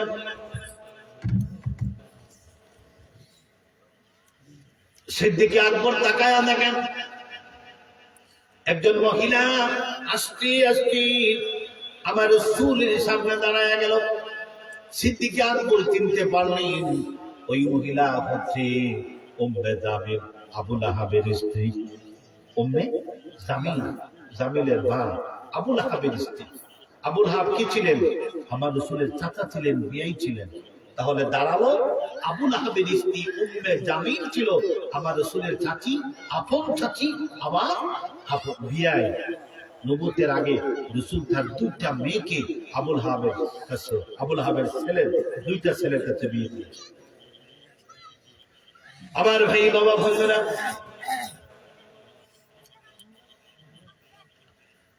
আল্লাহ রাসূলের সাহাবী হযরত সিদ্দিক আকবর তাকায় দেখি রাসূলের আপন চাচি রাসূলের বিয়াই আমার নবীর কাছে সামনে চলে এসেছে, এসে বলতেছে, হ্যাঁ আবু বকর শোনো, আজকে সকালের পর থেকে আসর পর্যন্ত, আসর হয়ে যাচ্ছি, এতটুকু পর্যন্ত তোমার বন্ধু মোহাম্মদ বিন আব্দুল্লাহকে আমি খুঁজতেছি।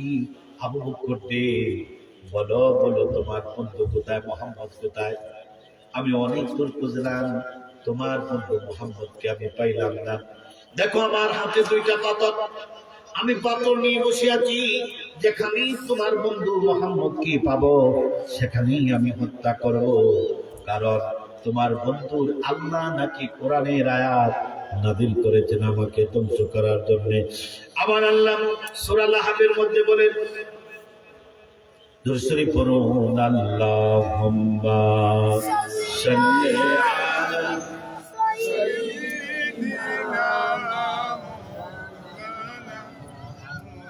মুহাম্মাদ ওয়া আলা আলি সাইয়্যিদিনা মাওলানা। আমার আল্লাহ সূরা কোরআনে লাহাবের মধ্যে বলেন, ওয়া আমরাতুহু হাম্মা আমার আল্লাহ পাক বলেন, ধ্বংস আবুল হাবির স্ত্রী আওলাদ সবাই ধ্বংস। উম্মে জামিল বলে, আবু বকর শোনো শোনো, তোমার বন্ধু মুহাম্মদ কি জ্বালিয়ে দিবা? আমি তাকে খুঁজতেছি, আমি যখন তাকে পাবো আমার হাতে পাথর দেখো, পাথর দিয়ে তাকে আমি মেরে ফেলবো। এই আবু বকর বলো তো তোমার বন্ধু মুহাম্মদ কোথায়? আবু বকর সিদ্দিক মনে মনে চিন্তা করেন, আমি আমার রাসূলের কোরআন তেলাওয়াত শুনি, আমার কোলে তিনি ঘুমিয়ে আছেন, আমি আমার রাসূলের চেহারাটা দেখতে পাই, আর তুমি উম্মে জামিল আমার নবীকে হত্যা করতে এসেছো, নবীর সিনা মুবারকের সামনে দাঁড়িয়ে আমার নবীকে দেখতে পারো না, আবার তুমি আমার নবীকে হত্যা করবা। ও উম্মে জামিল, আবার চতুর্দিকে ঘুরে ঘুরে দেখো, তোমার বিয়াই, তোমার ভাতিজা উম্মে জামিল তুমি পেয়ে যেতে পারো। আবু বকর বলতেছেন, যাও দেখো না। এইবার আবু লাহাবের স্ত্রী সারাটা কাবা প্রদক্ষিণ করে, খানায় কাবার চতুর্দিক প্রদক্ষিণ করে, যখন আমার নবীকে পায় নাই, আমার নবীর সামনে আবার দাঁড়ায়া আবু বকরকে লক্ষ্য বলতেছে, আবু বকর শোনো বলে কুৎসিত গালি দিয়া আমার রাসূলের উদ্দেশ্যে বলতেছে, আবু বকর তুমি তোমার বন্ধুকে জানাইয়া দিও, আমি তারে যেটায় পাবো তারে আমি মারব। নাউজুবিল্লাহ করতেন। কেন? সে মুনাফিক ছিল, ইসলামের বিরুদ্ধে ষড়যন্ত্র করত। আমার রাসূল যেই রাস্তায় হাঁটতেন সেই রাস্তায় কাঁটা বিঁধে দিত, যাতে আমার রাসূলের কষ্ট হয়। আমার আল্লাহ পাক সহ্য করলেন না, আমার আল্লাহ পাক সূরা লাহাব নাযিল করলেন।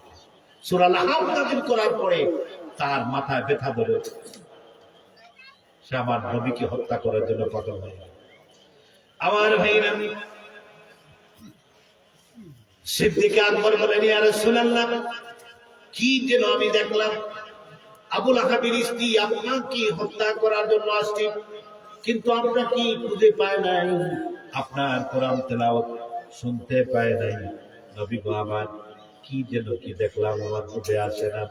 আপনার আমার নবী বলেন, আবু বকর রে, তুমি আমার উম্মতদেরকে জানিয়ে দিও, আমার উম্মতেরা যখন সব কিছু হারায়, যখন শান্তির সাগরে বাসবে, যখন শত্রুদের মুখাপেক্ষি হয়ে যাবে, বিপদগ্রস্ত হয়ে যাবে, চতুর্দিকে শত্রুদের যন্ত্রণায় বাঁচতে পারে না, চলতে পারে না, চতুর্দিকে মুনাফিক গ্রাস করে ফেলেছে, কোনো কিছু তার হয় না, সে যেন কোরআন ধরে, কোরআন পড়ে, কোরআনের জন্য সঙ্গে থাকে। আমার উম্মত যতক্ষণ পর্যন্ত কোরআন ধরবে, কোরআন পড়বে, কোরআনের পক্ষে থাকবে, আমার আল্লাহ কিয়ামত পর্যন্ত আমার উম্মতদেরকে সাহায্য করে যাবে। আমার ভাইরা, কেমনে কোরআন ধরলে, কোরআন পড়লে সাহায্য আসে? ছোট্ট একটা ঘটনা আপনাদেরকে বলতেছি। আপনার আমার নবী জনাবি মুহাম্মদ রাসূলুল্লাহ যেই দিন হিজরত করে তিনি মদিনায় চলে যাবেন, জিবরিল আমিন গভীর রাত আপনার আমার নবীকে ঘুম থেকে উঠালেন, বলেন ইয়া রাসূলুল্লাহ ঘুম থেকে উঠে যান, ইয়াসরিফের দিকে রওনা দেন। আপনার আমার নবী ঘুম থেকে উঠলেন, দাঁড়া করে রওনা দিবেন, ঘর থেকে বের হবেন। ঘর থেকে যখন বের হবেন দাঁড়া খুলে দেখলেন চতুর্দিকে কাফের বেঈমানেরা হাতে তীর বল্লম নেদা নিয়া তৎকালীন সময়ে যত আধুনিক অস্ত্র ছিল সব অস্ত্র নিয়া কাফের বেঈমানেরা আপনার আমার রাসূলের ঘরের চতুর্দিকে ঘেরাও করলো। আপনার আমার নবী বলেন আল্লাহ আপনি বলছেন ঘর থেকে রওনা দিতে, কেমনে আমি ঘর থেকে বের হব? ইয়া রব্বুল আলামিন আপনি আমার মানে আল্লাহ তাআলা আপনি আমাকে শিখাইয়া দেন। আমার রাসূল বলতেছেন, আমার রাসূলকে আমার আল্লাহ বলেন হাবিবুল্লাহ শুনো, তোমার ঘরের কোন কর্নার থেকে এক মুষ্টি বালি কিংবা কঙ্কর নাও, নিক্ষেপ করে সামনের দিকে। আমার আল্লাহ পাক বলেন, আপনার আমার নবী বলেন রব্বুল আলামিন আমি কঙ্কর নিলাম, ভালো কথা, বালি কঙ্কর বা মাটি নিলাম, সামনের দিকে নিক্ষেপ করব, কিন্তু আল্লাহ রাব্বুল আলামিন আমি তো তাকায়া দেখি আমার ঘরের চতুর্দিকে কাফের বেঈমানেরা অস্ত্র নিয়ে আসে, কি করে সম্ভব? আমার আল্লাহ পাক বলেন ওগো আমার হাবিব আপনার দায়িত্ব হলো সামনের দিকে নিক্ষেপ করা, আর আমি আল্লাহর দায়িত্ব হলো আপনার গোটা জিন্দেগি, আমি আল্লাহর দায়িত্ব হলো হেফাজত করা। এই কোরআন পড়লে আল্লাহ কেমনে হেফাজত করেন শুনে। আপনার আমার নবী বলেন আল্লাহ বুঝলাম, আপনি বললেন সামনের দিকে নিক্ষেপ করতে, আমি তো নিক্ষেপ করবো সামনের দিকে, বালিকোনা একদিকে যাবে, চতুর্দিকে কাফের বেঈমানেরা, আমার মন মানে না, আমার বিশ্বাস আপনি আমাকে হেফাজত করবেন, কিন্তু আমার মন মানে না, কিয়ামত পর্যন্ত আমার উম্মত আসবে, আমার উম্মতের জন্য আপনি একটি উপায় বলে দেন, আমি অবলম্বন করতে চাই। আমার আল্লাহ পাক বলেন ওয়ামাকারু ওয়ামাকারাল্লাহ ওয়াল্লাহু খায়রুল মাকিরিন। আমার আল্লাহ বলেন হাবিব আমার শুনো, এই দুনিয়ার মানুষেরা মুনাফিকেরা ইসলাম বিদ্বেষীরা চক্রান্ত করে আমার দিনকে আমার জমিন থেকে মুছে দেওয়ার জন্য বন্ধু আমার চিন্তা নাই, আর আমি কৌশল করি আমার বন্ধুর উম্মতদেরকে এই জমিনে আমার বন্ধুর উম্মতের মাধ্যমে আমার দিনকে জিন্দা করতে। বন্ধু চিন্তা নাই, আপনি বের হয়ে যান, আপনার বের হওয়ার দায়িত্ব আপনার, আর আপনাকে হেফাজত করার দায়িত্ব আমি আল্লাহ। আল্লাহু আকবার। আমার মুসলমান সেই আল্লাহ আছে না নাই? ধরে তো একটু হাত উঠাই আল্লাহকে দেখাই, নারে তাকবীর, নারে রিসালাত, আহলে সুন্নাত ওয়াল জামাত। আমার ভাইরা সেই আল্লাহ আছেন তো, বিশ্বাস আছে? আপনার আমার নবী বের হয়ে গেলেন, মদিনায় চলে গেলেন। মদিনায় চলে যাওয়ার পরে আপনার আমার আল্লাহ আপনার আমার রাসূল মুহাম্মদুর রাসূলুল্লাহকে বললেন, একদিন আল্লাহ বললেন ও আমার হাবিব সেই দিন আপনি বালিকুনা সামনের দিকে নিক্ষেপ করেছিলেন। ওগো আমার বন্ধু হাবিবুল্লাহ শোনো, কিন্তু আপনি তো নিক্ষেপ করেছিলেন সামনে। ওগো আমার হাবিব কেমনে কিভাবে চতুর্দিকে বালিকুনা গেল আপনার কাছে আমি জানতে চাই। আপনার আমার আল্লাহ তাআলা বললেন, আপনার আমার নবী বললেন ওগো আল্লাহ কেমনে চতুর্দিকে বালি গেছে আমি মুহাম্মদুর রাসূলুল্লাহর চাইতে আমার আল্লাহ রাব্বুল আলামিন বেশি ভালো জানেন।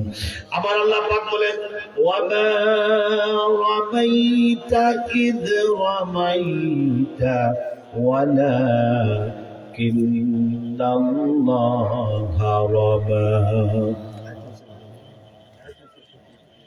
আমার আল্লাহ পাক বলেন হাবিব আমার নিক্ষেপ করেছিলেন আপনার হাত দানা, আর আমার কুদরতি হাত তারা নিক্ষেপ করেছিলেন আপনি সামনের দিকে। আপনি যখন বিরুদ্ধবাদের বিপক্ষে আমার পক্ষ থেকে বালি কোনাগুলা সামনে থেকে নিক্ষেপ করলেন, আপনার ওই হাত তখন আপনার ছিল না গো হাবিব আমার। আপনার হাত তখন আমি আল্লাহ কুদরতি হাত হয়ে গিয়েছিল। আর আমি আল্লাহ আমার কুদরতি হাত দ্বারা চতুর্দিকে কাফের বেঈমানদের চোখে চোখে আমি আল্লাহ বালিকোনা পৌঁছে দিয়েছি। সুবহানাল্লাহ।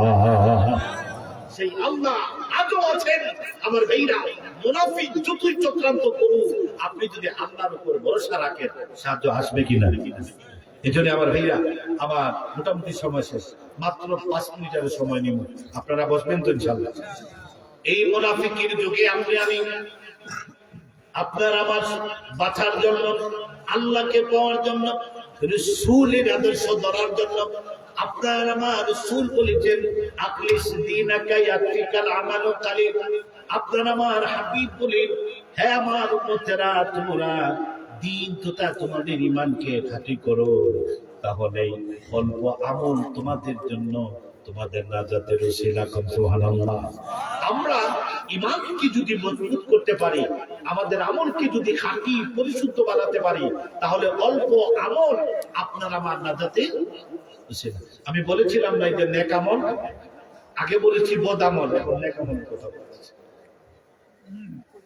ভালো করে মনে রাখবেন আমার ভাইরা, অল্প আমলই নাজাতের জন্য যথেষ্ট। দুনিয়ার গাঠি ভরা রুকু সিজদা নিয়ে যদি আপনি আল্লাহর সামনে দাঁড়ান কিয়ামতের দিন, আর আল্লাহ যদি বলেন ফাওয়াইলুল লিল মুসাল্লিন, তাহলে কোন কাজে আসবে না, কোন কাজে আসবে না।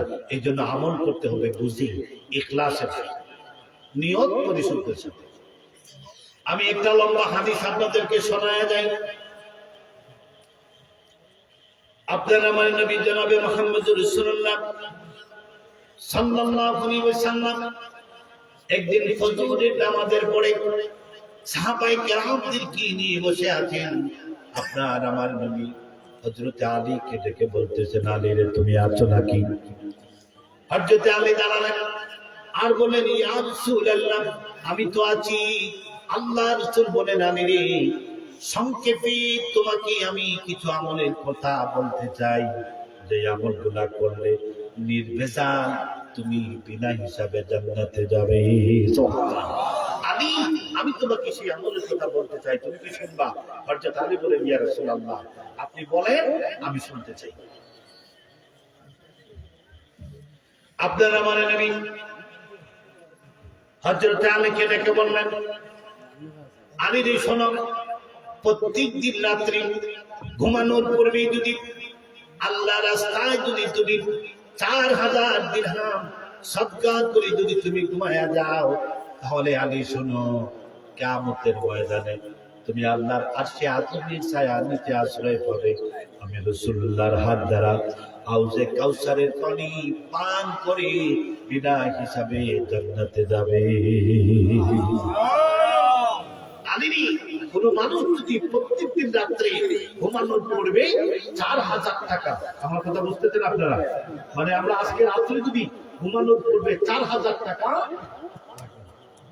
4000 টাকা যদি আমরা আল্লাহ রাস্তায় সদকা করে ঘুমাই, রাসূল বলতেছেন যে ওই ব্যক্তি বিনা হিসাবে নির্ভেজাল কিয়ামতের দিন আল্লাহর আরশে আজিমের ছায়ার আশ্রয় নিয়ে রাসূলের হাত দ্বারা কাউসারের পানি পান করে বিনা হিসাবে জান্নাতে যাবে। হযরত আলী কান্না করে দিলেন, হাওয়া করে কান্না করলেন। আর আমার রাসূল কি বলতেছেন, ইয়া রাসূলুল্লাহ, 4500 দিরহাম অথবা দিরহাম আমি আলী বুকি প্রত্যেকদিন ঘুমানো তো সম্ভব না, জীবনে সম্ভব না। ইয়া রাসূলুল্লাহ, আমি এত করি, আমার করে দিনের পর দিন, সপ্তাহ পর সপ্তাহ, এমনকি মাসের পর মাসে, মাসের পর মাস আমার ঘরের চুলায় আগুন জ্বলে না।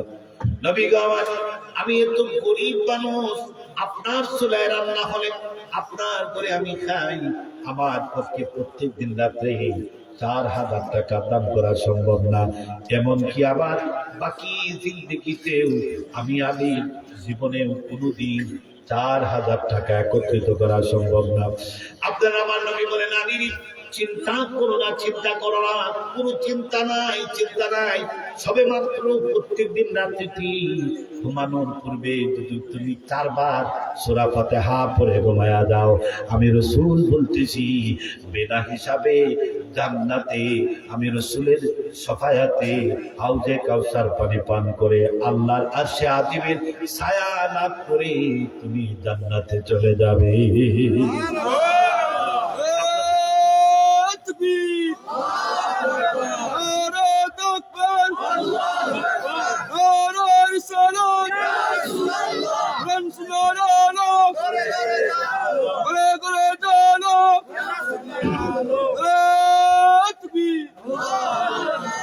আমার ভাই বাবা বন্ধুরা, হযরত আলী বলে, ইয়া রাসূলুল্লাহ, মাত্র 4 বার ঘুমানোর পূর্বে যদি সূরা ফাতিহা পাঠ করি কোনো মানুষ যদি ঘুমায়া যায়, বিনা হিসাবে জান্নাত তার জন্য ওয়াজিব হয়ে যায়। ইয়া রাসূলুল্লাহ, এত ছোট্ট ছোট্ট আমল, আপনি আমাকে আরো কিছু আমলের কথা বলেন।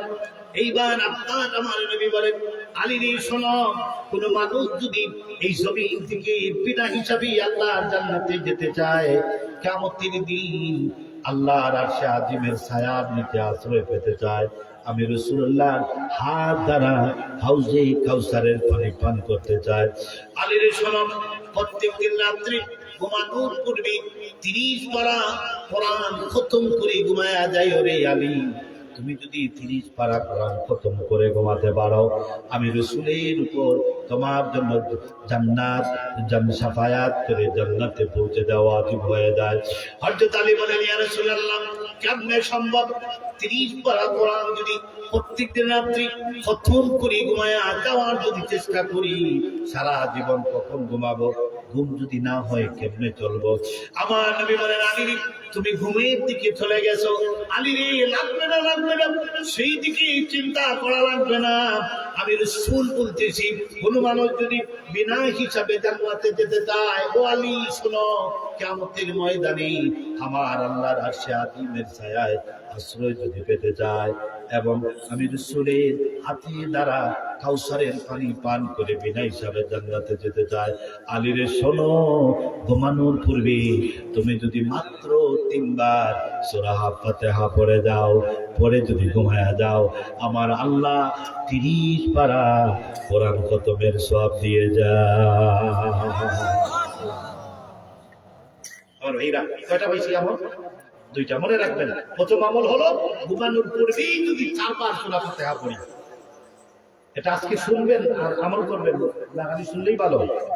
কোনটা? যেহেতু আমাকে ভাইরা দিয়েছেন নেক আমল বদ আমল, আমি আমল এবার বসো,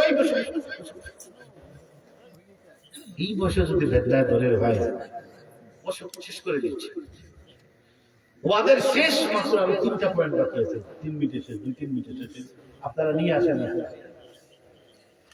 আমার ভাই বাবা বন্ধুরা, আপনারা আমার নবী বলেন, আলী রে শোনো, তুমি যদি বিনা হিসাবে জান্নাতে যেতে চাও, আর যদি আল্লাহ কিয়ামতের দিন আমার আল্লাহর আরশে আজিমের ছায়ার নিচে থাকতে চাও, আমি রাসূলুল্লাহর হাত দ্বারা যদি কাউসারের পানি পান করতে চাও, আলী রে, প্রত্যেকদিন রাতে ঘুমানোর পূর্বে আল্লাহর জান্নাত 8টা জান্নাতের মূল্য পরিশোধ করে ঘুমায়া যাও। হযরত আলী বলেন, ইয়া রাসূলুল্লাহ, এটা কেমনে সম্ভব? আপনি তো বলেছেন জান্নাতের একটা ধুলিকণা, বালিকণা, অদূর মতো বালিকণা, দুনিয়া আসমান জমিন সব কিছু বিক্রি করলে জান্নাতের একটা পাথর, একটা সরিষার মতো পাথর, এই পাথরের দাম মূল্য হবে না। দুনিয়াতে এমন মানুষ আছে কি জান্নাত কিনতে পারবে তার টাকা পয়সা দিয়ে? আমার আপনার নবী বলেন, আলী তুমি তো দিয়েছো জান্নাত টাকা দিয়ে কেনার দিকে, আলী ওদিকে যাওয়া লাগবে না। আমি শোনো, ওদিকে যাওয়া লাগবে না। তুমি যদি ঘুমানোর পূর্বে আমি রাসূলের দরুদ মাত্র 3 বার করে যদি তুমি ঘুমায়া যাও, আলী রে শোনো, আমার আল্লাহ কিয়ামতের দিন তোমাকে তার আরশে আজিমের ছায়ায় আশ্রয় দিয়া আমি রাসূলুল্লাহ হাতে হাউজে কাউসারের পানি পান করায়া আমার আল্লাহ তোমাকে বিনা হিসাবে জান্নাতে দিবে। 3 নম্বরে ঘুমানোর পূর্বে আমরা কি করব? মাত্র 3 বার দুরূদ পড়ব। কয়বার? এরপরে আপনারা আমার নবী বলেন, আলী শোনো, এই দুনিয়ার জমিনে কোন মানুষ যদি বিধান হিসাবে জান্নাতে যেতে চায়, কিয়ামতের দিন আমার আল্লাহর আরশে আজিমের ছায়ার নিচে আশ্রয় পেতে চায়, আমি রাসূলুল্লাহর হাত দ্বারা হাউজে কাউসারের পানি পান করতে চায়, আমি শোনো, সেজন্য প্রত্যেকদিন রাত্রে একটা ঝগড়া, একটা মারামারি মিটায়া ঘুমায়া যায়। আল্লাহু আকবার। হযরত আলী বলেন, ইয়া রাসূলুল্লাহ, কি করে সম্ভব? প্রত্যেকদিন আমি কোথায় যাব, কার বাড়িতে ঝগড়া লাগে, কোন জামাই বউ ঝগড়া করে, ভাই ভাই দেশি দেশে ঘরে ঘরে ঝগড়া, আমি প্রত্যেকদিন রাত্রি কোথায় খুঁজবো আর কোথায় ঝগড়া লাগছে দেখবো? আমার পক্ষে সম্ভব না। ইয়া রাসূলুল্লাহ, আপনি কি বলেন আমার বুঝে আসে না।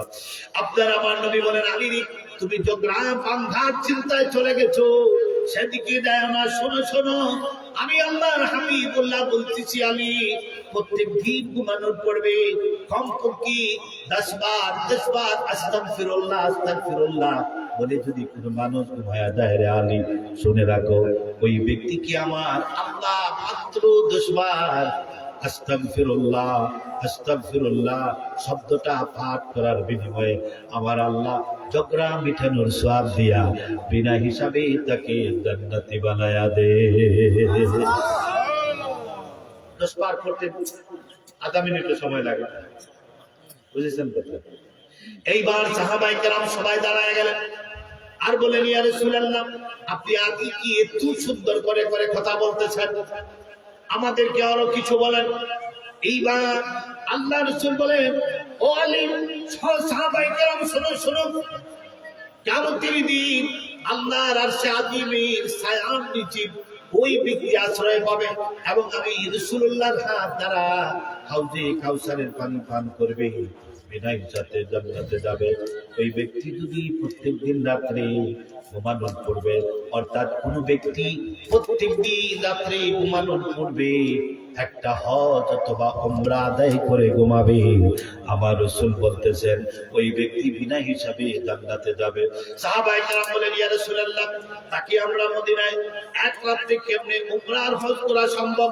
আমার রাসূল বলেন, আমার সাহাবীরা, মদিনা থেকে মক্কা যাওয়া লাগবে না। শোনো শোনো, প্রত্যেকদিন রাত্রি মাত্র 4 বার কালেমা তাইয়্যিবা যদি পরে তোমরা পাঠ করে ঘুমায়া যাও, আমি রাসূল বলেছি যে ব্যক্তি ঘুমানোর পূর্বে মাত্র 4 বার কালেমা তাইয়্যিবা পাঠ করে ঘুমায়া যায়, আমি রাসূলের উপর তার শাফায়াত ওয়াজিব হয়ে যায়।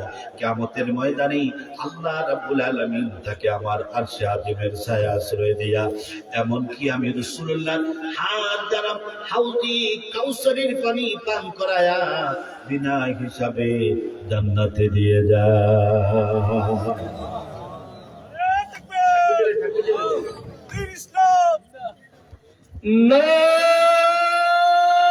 তাকবীর, আল্লাহু আকবার, নারে রিসালাত, ইয়া রাসূলুল্লাহ, আহলে সুন্নাত ওয়াল জামাত, জিন্দাবাদ জিন্দাবাদ জিন্দাবাদ জিন্দাবাদ, আহলে সুন্নাত ওয়াল জামাত, আহলান সাহলান, হে মহান, হে অতিথি, হে মহান, আহলান সাহলান, আনসারী সাহেবের আগমন, শুভেচ্ছা স্বাগতম, মাহফিল কমিটির পক্ষ থেকে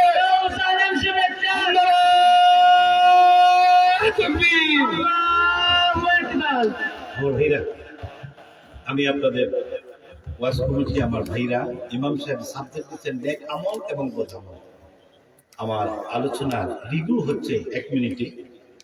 আমরা আমল করি, বিশেষ করে বেশি সংখ্যক আমল, নেক আমল সংগঠিত হওয়ার মূল বিশেষ অঙ্গ হলো আমাদের জিহ্বা। বুঝেছেন কথা? আমার ওয়াদা রিভিউ হচ্ছে, আমরা যে নামাজ পড়ি, রোজা রাখি, আমরা যে কোরআন তেলাওয়াত করি, দিনের দাওয়াত দিই, এটা জিহ্বা দ্বারা না। এই জিহ্বা দিয়ে নেক আমল করে একজন মানুষ আল্লাহওয়ালা হয়, আবার খারাপ কাজ করে একজন মানুষ জাহান্নামী হয়। ঠিক আছে? শেষ কথা হচ্ছে, আপনারা নেক আমল করবেন। প্রত্যেকদিন রাত্রে ঘুমানোর পূর্বে আমি 5টা আমলের কথা বলেছি, রাসূলের হাদিস থেকে বলছি, কোন কিচ্ছা কাহিনী। 1 নম্বর আমল হলো প্রত্যেক দিন রাত্রি যদি আমরা ঘুমানোর পূর্বে কি করতে পারি, কি বলেছিলাম, সূরা ফাতিহা 4 বার যদি পড়েন বিনা হিসাবে আল্লাহ জান্নাত দিবেন।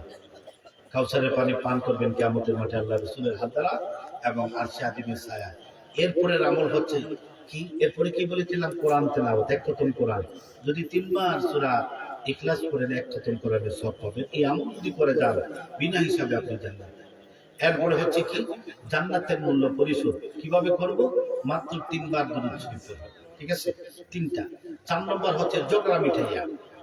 ঝগড়া, একজন মানুষ যদি আরেকজন মানুষ, দুজন মানুষ ঝগড়া লাগে, আর এই দুনিয়ার বিচারী যারা আছেন আমাদের সমাজে, বিচারীরা যদি উভয় পক্ষে মিলাইয়া দেয়, উভয় পক্ষ মিল হতে তিনি, আমার রাসূলের হাদিস আমাদেরকে শিক্ষা দেয় যে বিচার সালিশ করলো তার আমলে আমার আল্লাহ পাক একটা হজ আর উমরার সওয়াব দিতে দেরি করেন না। কন্যা সুবহানাল্লাহ। কিন্তু আমাদের সমাজের বিচারীরা ঝগড়া কমায় না, লাগায় না, ঠিক কি না? এক কাপ রং ছাগায় আর ডানের বিচার বামে নেই, আছে না নাই? আচ্ছা, এদিকে যাচ্ছে। এরপরে হচ্ছে আমাদের 4 নম্বর, কয় নম্বর বলছি? 4 নম্বর। 5 নম্বর হচ্ছে প্রত্যেকদিন রাতে একটা উমরা এবং হজের সওয়াব অর্জন করে ঘুমাবেন। কিভাবে? ঘুমানোর পূর্বে কালিমা তাইয়্যিবা। এই 5টা আমল করতে মাত্র 10 মিনিট সময় লাগবে যদি আপনি আস্তে আস্তে করেন। আর আমাদের মতো যদি করেন তা 5 মিনিট। এই 5টা মিনিট যদি ঘুমানোর সময় আপনি বালিশে মাথা রাইখা আপনি আমি যদি এটা করতে পারি, ইনশাআল্লাহ আল্লাহ রাসূলের হাদিস বিনা হিসাবে জান্নাত দিবেন আমাদেরকে। কে? আমরা চাই তো ইনশাআল্লাহ বিনা হিসাবে। কিন্তু আমাদের বাংলাদেশে, জানি না আপনাদের এই ঘর করে আছে কিনা, অধিকাংশ পরিবারে আছে ঘুমানোর আগে মোবাইল টিপা লাগে, ঠিক কিনা? হ্যাঁ, বুড়া জোয়ান সকলে মিলে টিকটক না দেখলে ঘুম ধরে না। এই টিকটক দেখতে দেখতে কারো ঘুম লাগে 3টায়, কারো ঘুম লাগে 4টায়। এই যে ঘুমের ডিস্টার্ব হতে হতে একবার হয়ে যায় ব্রেইনের সমস্যা, এরপরে চোখে দেখে না, এরপরে হাঁটতে পারে না, অনেক সমস্যা হয়। আমরা এই টিকটক আর এআই ভিডিও আর সিআই প্রযুক্তির থেকে আমরা ভাড়াইয়া আমরা যেন কোরআন হাদিসের প্রযুক্তিতে বিশ্বাস করি, বিশ্বাস করবো তো ইনশাআল্লাহ। এই কোরআন হাদিসের প্রযুক্তি যেন আমরা ধরে রাখতে পারি, আল্লাহ যেন আমাদের তৌফিক দান করেন। সকলে বলি আমিন। ওয়া আখিরু দাওয়ানা আলহামদুলিল্লাহি রাব্বিল আলামিন। আমার ভাই চলে আসছেন, আপনারা কষ্ট পাবেন না। আমি 2 মিনিটে সংক্ষেপে 1 মিনিটের মধ্যে দিচ্ছি। আল্লাহুম্মা রাব্বানা যালামনা আনফুসানা ওয়া লাম তাগফির লানা ওয়া তারহামনা লানাকুনান্না মিনাল খাসিরিন। আয় আল্লাহ রাব্বুল আলামিন, আজকের এই মাহফিল কি কবুল ও মঞ্জুর ফরমান।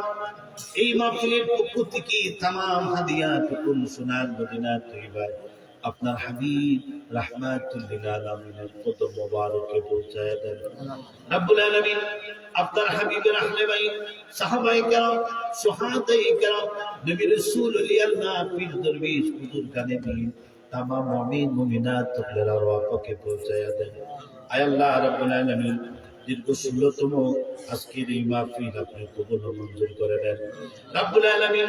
মাহফিলের সূচনা থেকে আজকে পর্যন্ত যারা এই মাহফিলের খেদমতে নিয়োজিত আছেন, যারা টাকা দেয়া পয়সা দেয়া এই মাহফিলকে সুন্দর করে সাজায় আছেন, আল্লাহ সকলকে আপনি মাফ করে দেন। এই মাহফিলের খিদমতগার, অন্ধকার কবরের বাসিন্দা প্রত্যেককে আপনি মাফ করে দেন।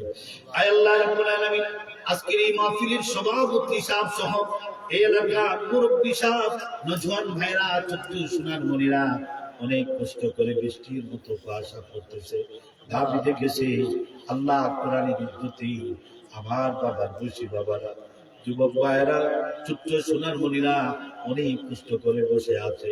আল্লাহ তাদের এই বসাকে আপনি কবুল ও মঞ্জুর করে নেন। আয় আল্লাহ রাব্বুল আলামিন, খাস করে আমরা যারা হাত বাড়াইলাম আমাদের জিন্দা মুর্দা প্রত্যেককে মাফ করে দেন। বিশেষ করে আল্লাহ শাবান মাস চলতেছে, আজকে 2টা দিন আমাদের কাছ থেকে বিদায় হয়ে গেল। আজকে শাবানের 3য় রাত্রি, জুমাবার রাত্রি, বরকতের রাত্রি, বরকতের মাস, বরকতের রাত্রিতে আপনার কাছে মিনতি করি, আমি বাবা হারাই আল্লাহ রাব্বুল আলামিন, আপনার কুদরতি নজর দিয়ে তাকায়া দেখি এই মাহফিলে আমার মতো বাবা হারায় তোমরা আমার সাথে হাত বাড়ায় আছে। আল্লাহ এই মাহফিলে অনেক বাহারা মানুষ আমার সাথে হাত বাড়ায় আছে, অনেক মানুষ আছে যার মা নাই বাবা নাই। আল্লাহ আপনি প্রত্যেককে মাফ করে দেন। আল্লাহ প্রত্যেকের কবরকে জান্নাতের বাগান। আমাদের মা আমাদের বাবা আগে বুঝি নাই আল্লাহ, এখন বাবা হয়েছি, রাত দিন পরিশ্রম করি আমাদেরকে মানুষ করার জন্য বলি। কতদিন হয়ে আছে না, কত কষ্ট করেছি, কত মানুষের কাছে গিয়েছি। আল্লাহ আজকে কবরে তাদেরকে মাফ করে দাও। আমাদের খাওয়ার জন্য বরং পোষণের জন্য অনেক সময় আপনার গোলামিতে নামাতে এবাদতে কত ত্রুটি বিচ্যুতি হয়েছে। আল্লাহ আল্লাহ আজকের এই কোরআনের বাগানের ওসিলায় ভিক্ষা চায়, তাদেরকে কবরের শাস্তি দিও না আল্লাহ। আল্লাহ আপনি শিখায়া দিয়েছেন মাকে বাবাকে কবরে রাখার পরে সন্তান যদি বলে রব্বিরহামহুমা কামা রাব্বায়ানি সগীরা, আল্লাহ আপনি সন্তানের মা বাবাকে মাফ করে দেন। জানি আমরা আমাদের গুনার দিকে আপনি যদি লক্ষ্য করেন তাহলে আপনি আমাদের কথা শুনবেন, কিন্তু আপনি তো শিখিয়ে দিয়েছেন আল্লাহ। এতিমরা যেন এইভাবে দোয়া করে, আল্লাহ আমরা গুনার বোঝা মাথায় নিয়ে আপনার শিক্ষা অনুযায়ী হাত বাড়াইলাম, তাদেরকে মাফ করে দেও আল্লাহ। যেই মা যেই বাবা প্রত্যেক দিন রাত্রে সন্তান ধরে না ঢুকলে ঘুমায় না, সেই মা বাবা অনেকদিন হয়ে গেল কবরে ঘুমায়, কেমন আছে জানি না রে আল্লাহ। আদরের দাদা দাদিকে নিজ হাতে কবরে রাখছি, নানা নানিকে রাখছি, কেউ আপন ভাই বোনকে রাখছে। আল্লাহ রাব্বুল আলামিন আমাদের এই সমস্ত মানুষদেরকে মাফ করে দেন, কবরের জিন্দেগি জান্নাতের জিন্দেগি বানান। আল্লাহ আমরা কেন তারা আসি, আমার মতো গুনাহগার মানুষ আজকে যে কোরআনের কথা বলতেছি, আল্লাহ আমার বাবা আমার নানা আমার নানি দাদি এরা দোয়া করতেছে, সবাই আমরা এই সমস্ত মানুষের দোয়ায় আজকে সমাজের মানুষ আমাদেরকে ইজ্জত দেয়, সম্মান দেয়। আমরা সবাই হাত বাড়াইলাম, তাদেরকে মাফ করে দাও। এই এলাকার নাদিসীদেরকে আল্লাহ আপনি সাহায্য করেন, বড় বিপদে যারা উদ্ধার করে দেন। রাব্বুল আলামিন যেই করে লজিং দিয়েছে আমার ভাই তার আব্বা নাই, আল্লাহ আপনি মাফ করে দেন। রাব্বুল আলামিন তার চাচা আমাকে বলছে এই মাহফিলে বড় সহযোগিতা করেন। রাব্বুল আলামিন করবেন, যারা সহযোগিতা করে সবাইকে আপনি সহযোগিতা করেন। রব্বিরহামহুমা কামা রাব্বায়ানি সগীরা, আল্লাহ শেষ কষ্ট জানি না এই দুনিয়া থেকে কখন বিদায় হয়ে যাব। আজ যদি আমরা সকলে মিলে চিন্তা করি এই জীবনে কি করলাম গো মনিব, এক উত্তর আসি, এক কথায় উত্তর চলে আসে, সারা জীবন পুরা গুনার বোঝা ঋণের বোঝা সারা আমাদের ওজন নাই। আল্লাহ ওলামায়ে কেরামদেরকে নিয়ে ভিক্ষা চাই, আমাদের গুনার বোঝা থেকে আমাদেরকে মুক্ত করে দাও। আল্লাহ ঋণের বোঝা পরিশোধ করার উসিলা লাগায় দাও। আমরা অনেক বাবার হাত করাইছি, পর্দার আড়াল থেকে মার হাত করাই আছে। আল্লাহ আমি আমার বাবার কাছ থেকে শিখেছি সন্তানদের জন্য দোয়া করা, আমি সেই শিখানো দোয়া করি আমাদের বাচ্চারা যেন নেককার দিনদার বানায় দেন আপনি, আমাদের বাচ্চারা যেন আমাদের মুখ উজ্জ্বল করার মাধ্যম হয়ে যায়। আল্লাহ আল্লাহ দুনিয়ার কোন মাকে কোন বাবাকে আল্লাহ সন্তানের দ্বারা এই জমিনে লাঞ্ছিত অপদস্থ কইল না। আল্লাহ ওয়াসালামু আলাল মুরসালিন ওয়ালহামদুলিল্লাহি রাব্বিল আলামিন। আমিন আমিন।